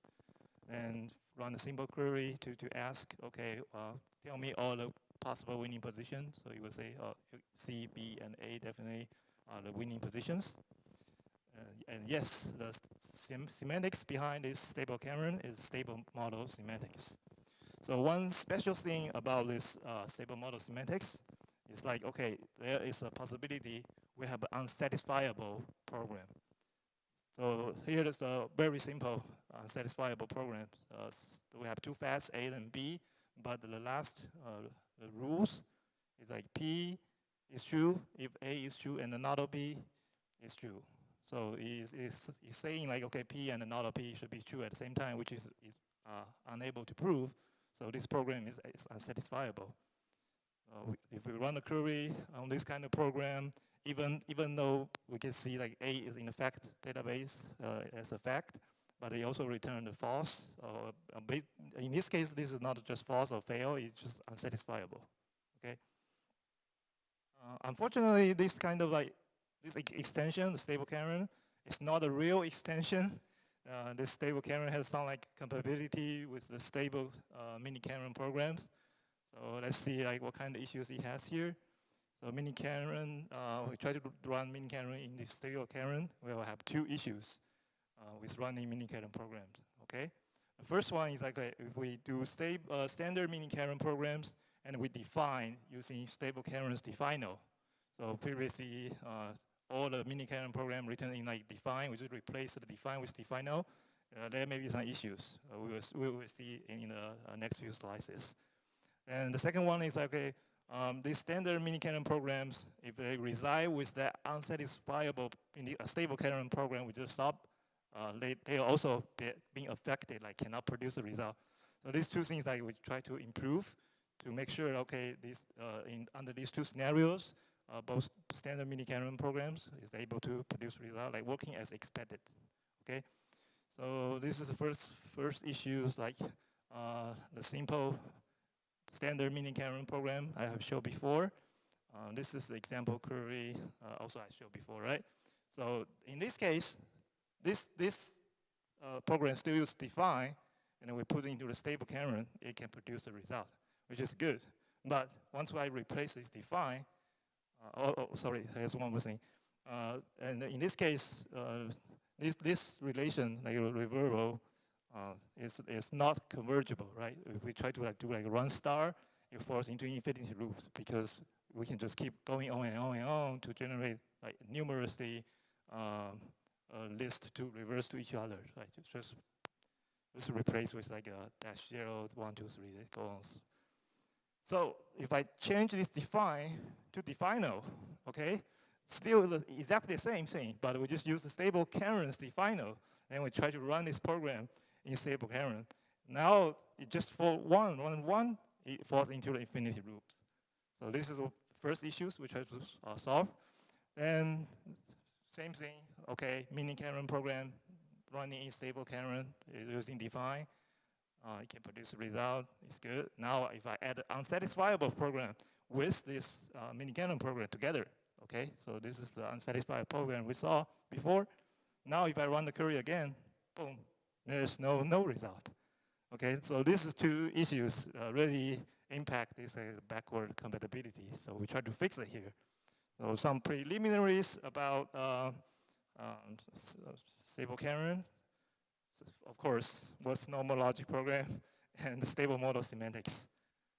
But this time we are going through in the very different angles. So as we all know, okay, the only difference between miniKanren and a stable Karen is these not operators and mixed with the loops together. So try to categorize the normal program, but this time do it in different ways. So same thing, we try to use an unfounded set, which is the loops, and the relation between the loops and the negations to categorize. So the first thing, we have a definite program. So it has no negation, right? The second layers in this hierarchy, we have like tight programs. So for tight programs, only negations, no loops in the program. Now stratified negations. Stratified negation has negation, has loops, but these two doesn't like interactive with each others. Lastly, we have the normal programs, and normal program has no restriction. Okay, we are going to use this hierarchy a lot during this talk, so just pay attention to it. Now, what is stable model semantics? Okay, this hierarchy is coming out. So for the definite program, we have minimum model semantics. Okay, it's very obvious. And type program, it also generates a minimum model, even though the semantics, they call it negation as failure. And for the stratified programs, also minimum models. It's well-founded semantics.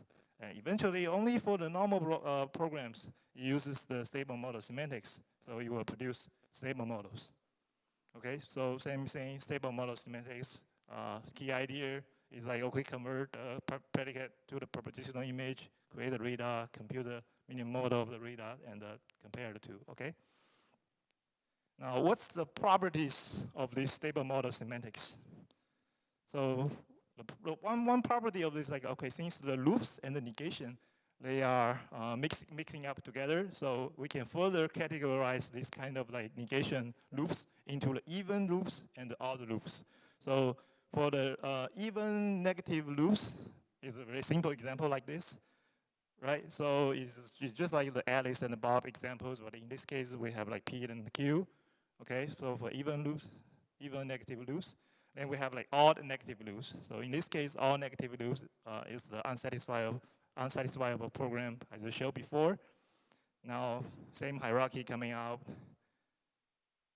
For a definite program, we use minimum model, so you always have one models. Tight program, also one models.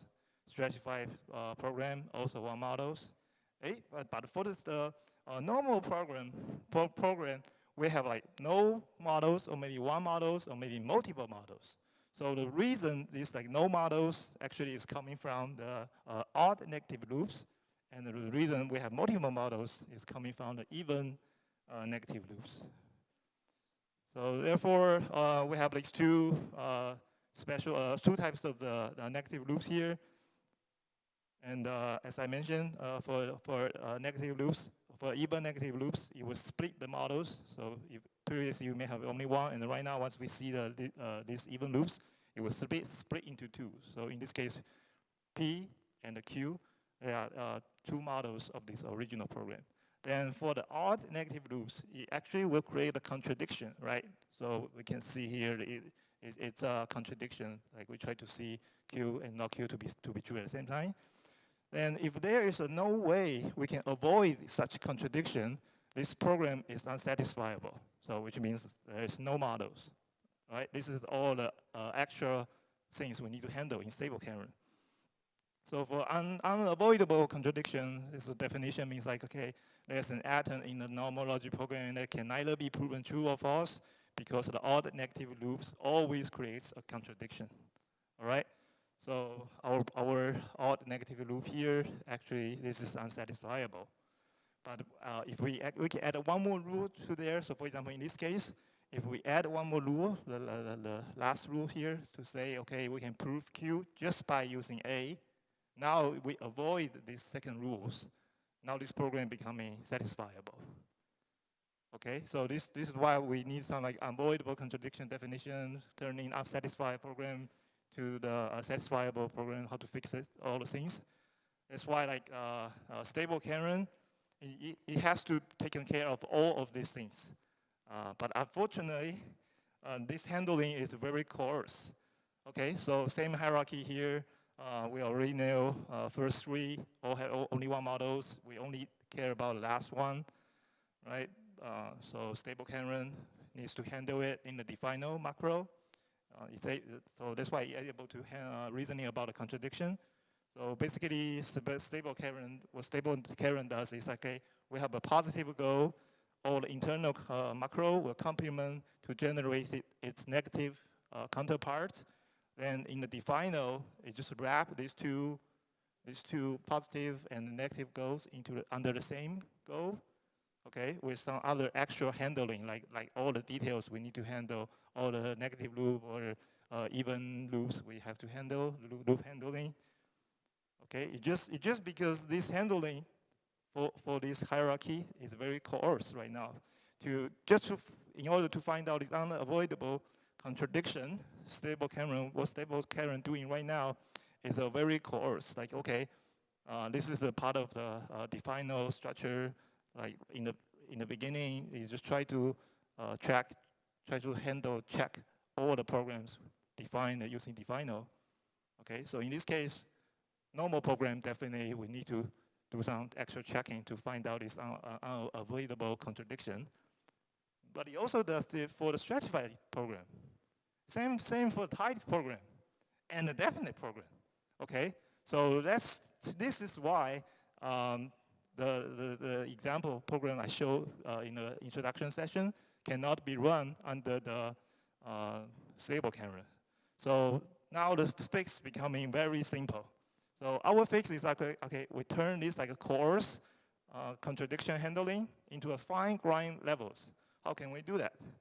So we introduced a new macro called has negation question mark. Trying to figure out, okay, what type of this program it is. So because the unavoidable contradiction actually introduced by C here are negative loops. So the keyword is like negative. So if there is no negation, then we don't have to check it for it, right? So this is the has negation macro definition. Okay, you just go through all your program definition to find out to see if there is a negation in there. If there's no negation, it's a definite program, right? If a standard miniKanren is a definite program. Okay, so back to this structure. Now we can add one more extra layers, like right here. Like if there is a negation, then we perform all kinds of checkings, right? So in this case, previously we are going to check for definite program, and we turn into no checking. Okay, boom, first problem solved. Simple and easy. Now we're coming to the second problem.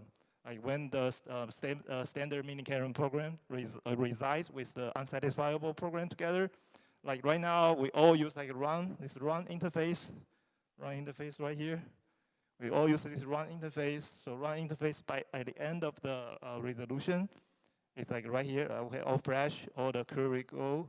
After it finish, it will try to check for the unavoidable contradiction. Okay, so previously we just not adding the definite program into this checking set, and right now it's here like it still performs checking. So how can we just like for example definite program, we definitely don't need to run for the checking, right? So if there's an unsatisfiable program there, it runs checking and it failed. So it's simple. We just turn this run into run partial. So run partial is like, okay, we just recover this run partial from the previous miniKanren, which remove all this like checking. Now this is run partial. And now second problem solved. So simple solutions, two simple solutions. Now we improve the backward compatibility with the miniKanren in stable Karens. So as a quick recap, previously we had two issues. First one is a standard program defined using the stable Karen's define node macro. Right now we only use the has negation to filter out these things. Okay, if it has negation, we do the checking. If there is no negation, no, we do not check for the definite program, right? And the second thing for the standard miniKanren program reside with an unsatisfiable stable Karen program. We just use run partial to get rid of these like, extra checkings, and we can also produce a result for it. All right, so far so good. Now we got one extra serendipity, like lucky things.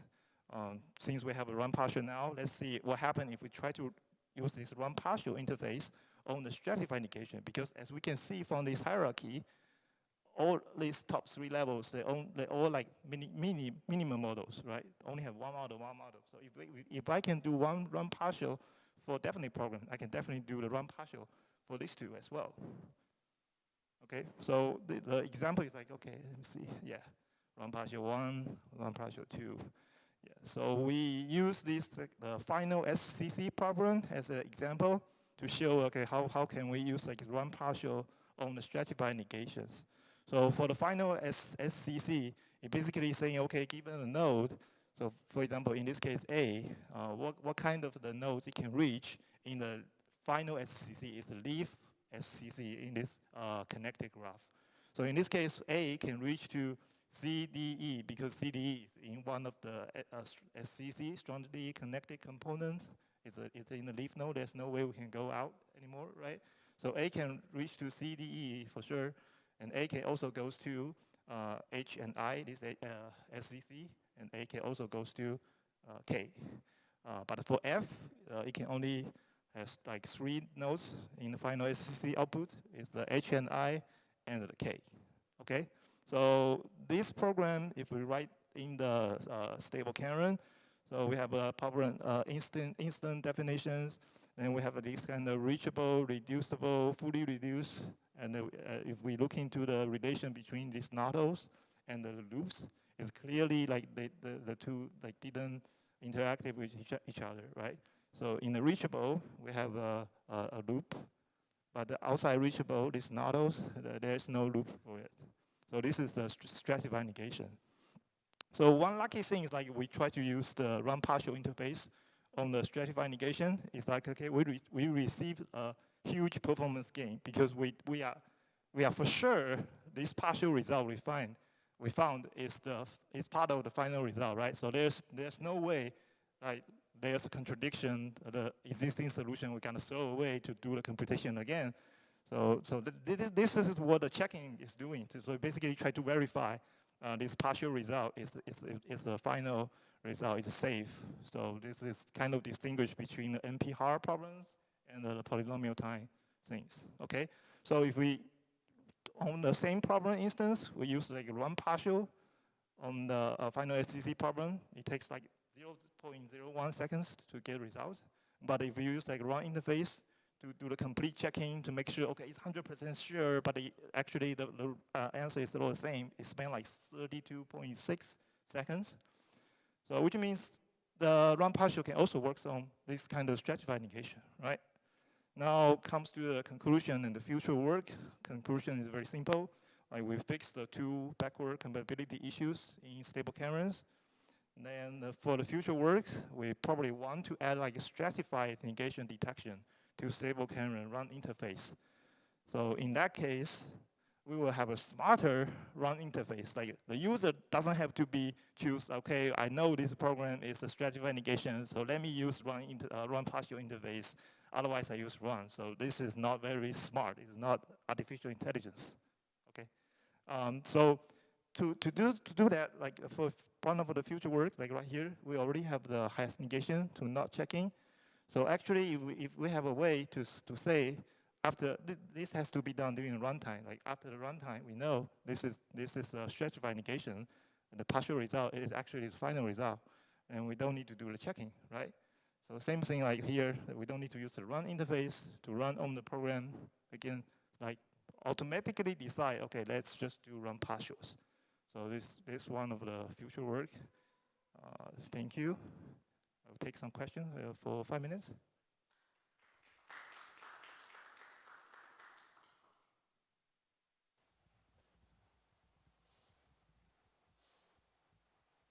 Maybe my general question would be, what kind of programs can we describe using stable miniKanren? Can you comment on that? Because like negation is something that everyone wants, but it's intangible, of course, in logic programming languages. So what's the power of your implementation? So I think right now, one thing is like, okay, if we try to migrate from miniKanren to stable Kanren, give the user the confidence, okay, it won't break anything they are using right now, right? Because previously, if I migrate from the miniKanren to stable Kanren, I change it define to define no, and suddenly this program cannot produce results. So this is the one advantage. Then the second one, like I mentioned, it distinguished the checking or not checking for stratified negation. So maybe like in the future, the user's problem is actually it's not that NP hard stuff. Like okay, you only use stratified negation, and the performance will be much better. So the user will be more willing to adapt to like this new solver or program. Okay.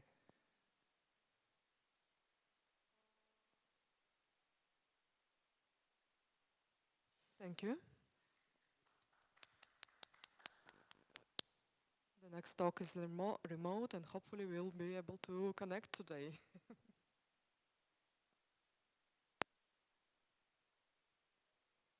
I'm sorry, could you repeat, please?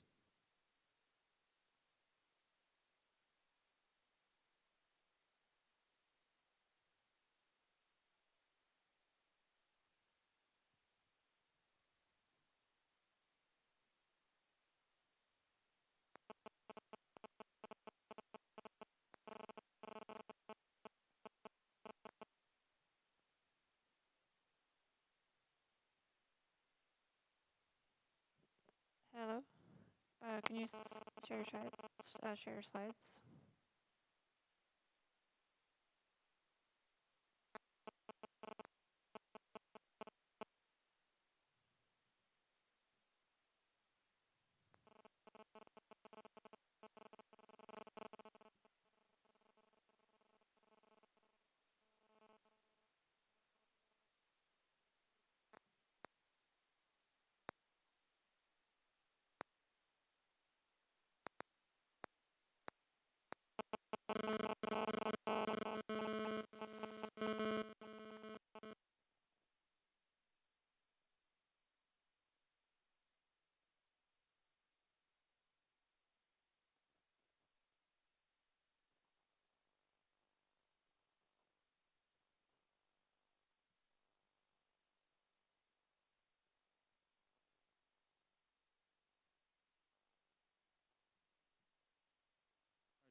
Yeah, okay, we can see your slides. You can unmute.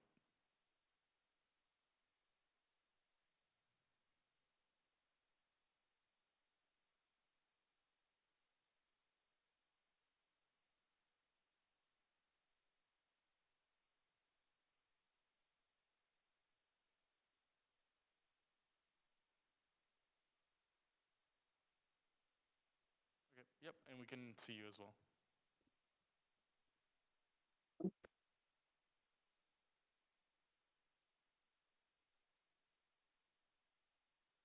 Can you hear me? Yep, we can hear you fine.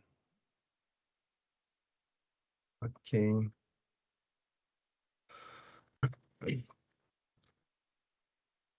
I could start, yeah? Yep, feel free to go ahead.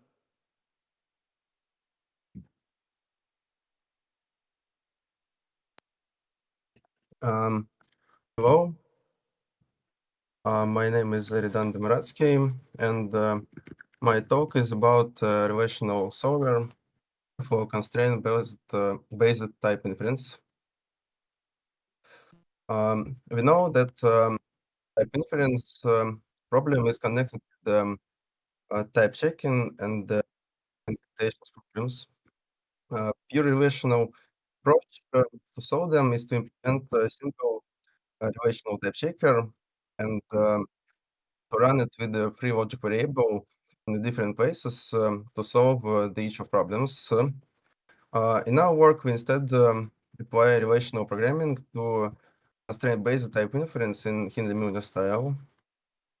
The main scheme of our approach is shown on the figure. Firstly, we infer constraints from the given term. Then we solve the infinite constraints using a relational solver. Finally, we apply substitution to get the result type. As a result, the relational part of the solver mustn't deal with the source language. As a source language, we use the Llama programming language. That is a supplementary language for a compiler construction course. In Llama, we have the 5 shapes of values: integer, string, array, as expression, and closure. As expressions acts like constructors of algebraic data types, as shown on the slide. Since Llama is untyped language, we first reformulate own type system based on the possible shapes of values. There are simple types for integers and strings, parameterized types for containers, and parameter polymorphic types for functions. Additionally, we have explicit recursive types to support recursive data structures since there aren't type declarations in the source code. As expressions types are composition of product types and sum types, and possible specializations of function types are constrained. In code constraints, we use the following syntax. First of all, any constraint is a conjunction of 0 or more atomic constraints. We have atomic constraint int of t and s that states that the type t is a container of elements of type s. Atomic constraint call states that type t must be callable with the arguments of the given types, and the result of call must have the type s. Atomic constraint sexp state that the type t must be as expression type with the given constructor. Examples shown on slide. To define what is a satisfied constraint, we define the binary constraint and element relation in terms of nature of deduction. Then the job of solver is to suggest the proper type substitution that satisfy the given constraint in empty context, or state that it doesn't exist at all. The naive relational implementation unable to state that in adequate time, so we need to specialize our relational solver for the given task using on relational optimizations. Um, as expression types are encoded in relation to solver its list of constructors. So in AF implementation, when we check that the given constructor is present in type, um, we get all possible lists of constructors that contain the given, that contain given. I'm sorry. Since we don't care about ordering, we would like to get a single solution with the required constructor in the front post position. To achieve this, let's check if a term is a pre-logic variable. We add new primitives that allow to distinguish between free logic variables and other terms. In our implementation, we use miniKanren, but this idea may be implemented in other miniKanren implementations too. Here, shall apply as substitution on the top level, since we only need to check if term is variable. As an example, consider that we need to implement relational contains predicate for sets, and we use lists to code them. An AF implementation will produce a variety of syntactically different lists with the same set of values. But with the shape checkers, we're able to stop as soon as we reach variable tail of list. When we solve a whole constraint, we require the type T to be a function type. But if T is a free logical variable, we don't know their set of variables here. And constraints. If we assume that all possible complex function types come from relational query, then we're able to enforce Fs and Fc to be empty if we don't know them. This greedy strategy may fail if the call is being solved too early, but we address this later. We already enforced simple ordering of constructors, but isn't enough. We could count all possible forms of constructors before start and use it to constrain the length of generated lists. Implementation of this trick is shown on the slide. Currently, miniKanren doesn't support recursive substitutions and forbids them by a cross check. But we need to support them to deal with recursive types. It's unclear how to implement recursive substitutions and don't break some sensor completeness. So we invent another approach. We modify a cross check. The main idea is to give an ability to hook on a cross check to handle recursive equations manually. So when a cross check rejects recursive equation, it passes to hook that could build alternative solution. For example, apply recursive term constructor. In practice, there are many difficulties with implementation, and the main decisions are listed on the slide. We apply a cross check without hooks on suggested solution to prevent infinite looping. We enable to use generic hooks for every logic variables since OCaml erases types. We allow to register hooks only for logic variables, not for arbitrary terms. And we forget all across hooks after every unification.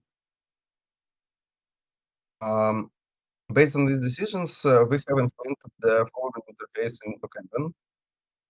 The new primitive bind occurs hook allows to register an occurs hook to the given logic variable.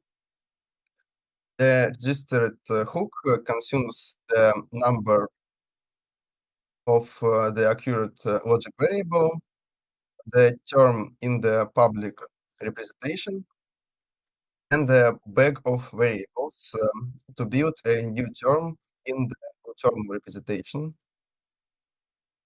In the solver, we avoid to generate recursive types as long as possible. So the only option to introduce recursive type is occurs hook call. To register occurs hooks on demand, we use the own relational operator that performs an unification with registering occurs hooks. To deal with introduced recursive types, we use the short relational go. Here we check if T already has a recursive type constructor and performs the unfolding in this case. Otherwise, we don't do anything special. The next problem is that enable solving order left-right works poorly. To address it, we write the constraint entailment implementation to support the list of all planned to solve constraints. Now we're able to provide custom ordering. For example, introduce list of constraints and pick the minimum. In our case, we increase performance and fix the issue with call constraints mentioned before. How we run the relation of the solver. We need to get the type substitution for all of the three type variables of the given constraint. So the size of an answer is not a constant. To do that, we query for the heap of types, and the type structure is ground, but its elements are logic variables. To introduce as many as we need logic variables, we use continuation passing style. So in fact, the query construction is a part of relational goal.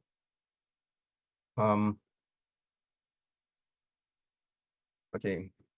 To evaluate our type checker, we use the Llama compiler tests, and the majority of them was type checked correctly.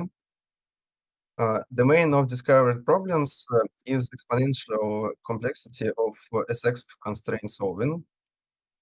And then expected drawback is that recursive types are produced in a more long form than could be. It's shown on slide. Here we show the dependency of the elapsed time to type check from the number of the slowed constraints. Time is presented in seconds with the logarithmic scale, and we can see that the one of tests elapsed about 20 seconds per type check. The problem of this test that it uses many different expressions. To show the reason, suppose that we need to solve the following constraint. On the right side, we show compressed solution stream that produced by this constraint.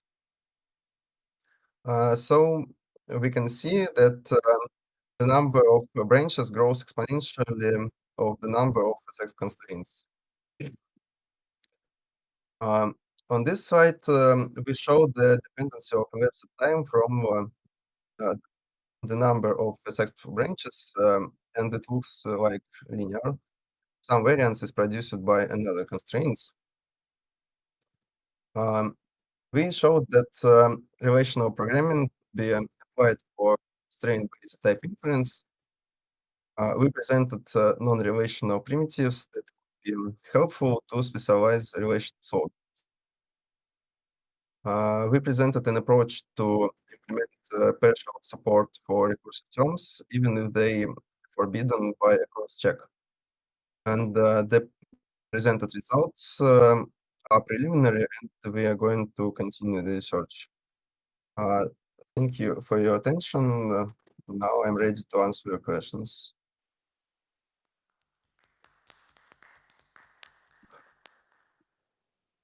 Thank you, Eridan. Does anyone have any questions? Hi. Have you tried using those like non-relational occurs check hooks in other applications like program synthesis, for example? Sorry, sound is bad. Could you repeat, please? Can you hear me? Yeah, I could hear you, but Oh, all right. Let me try asking again. So, you mentioned a couple of like non-relational forms, like for example the occurs check hook. Have you tried applying those to other applications in Kanren, like program synthesis?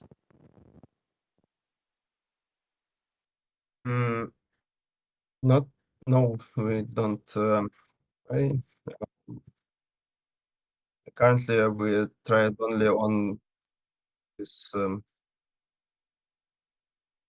this on this task.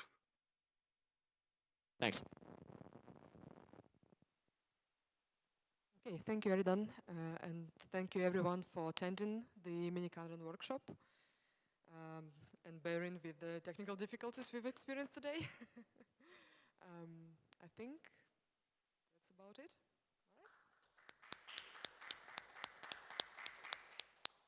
Hope to see you all again. Okay.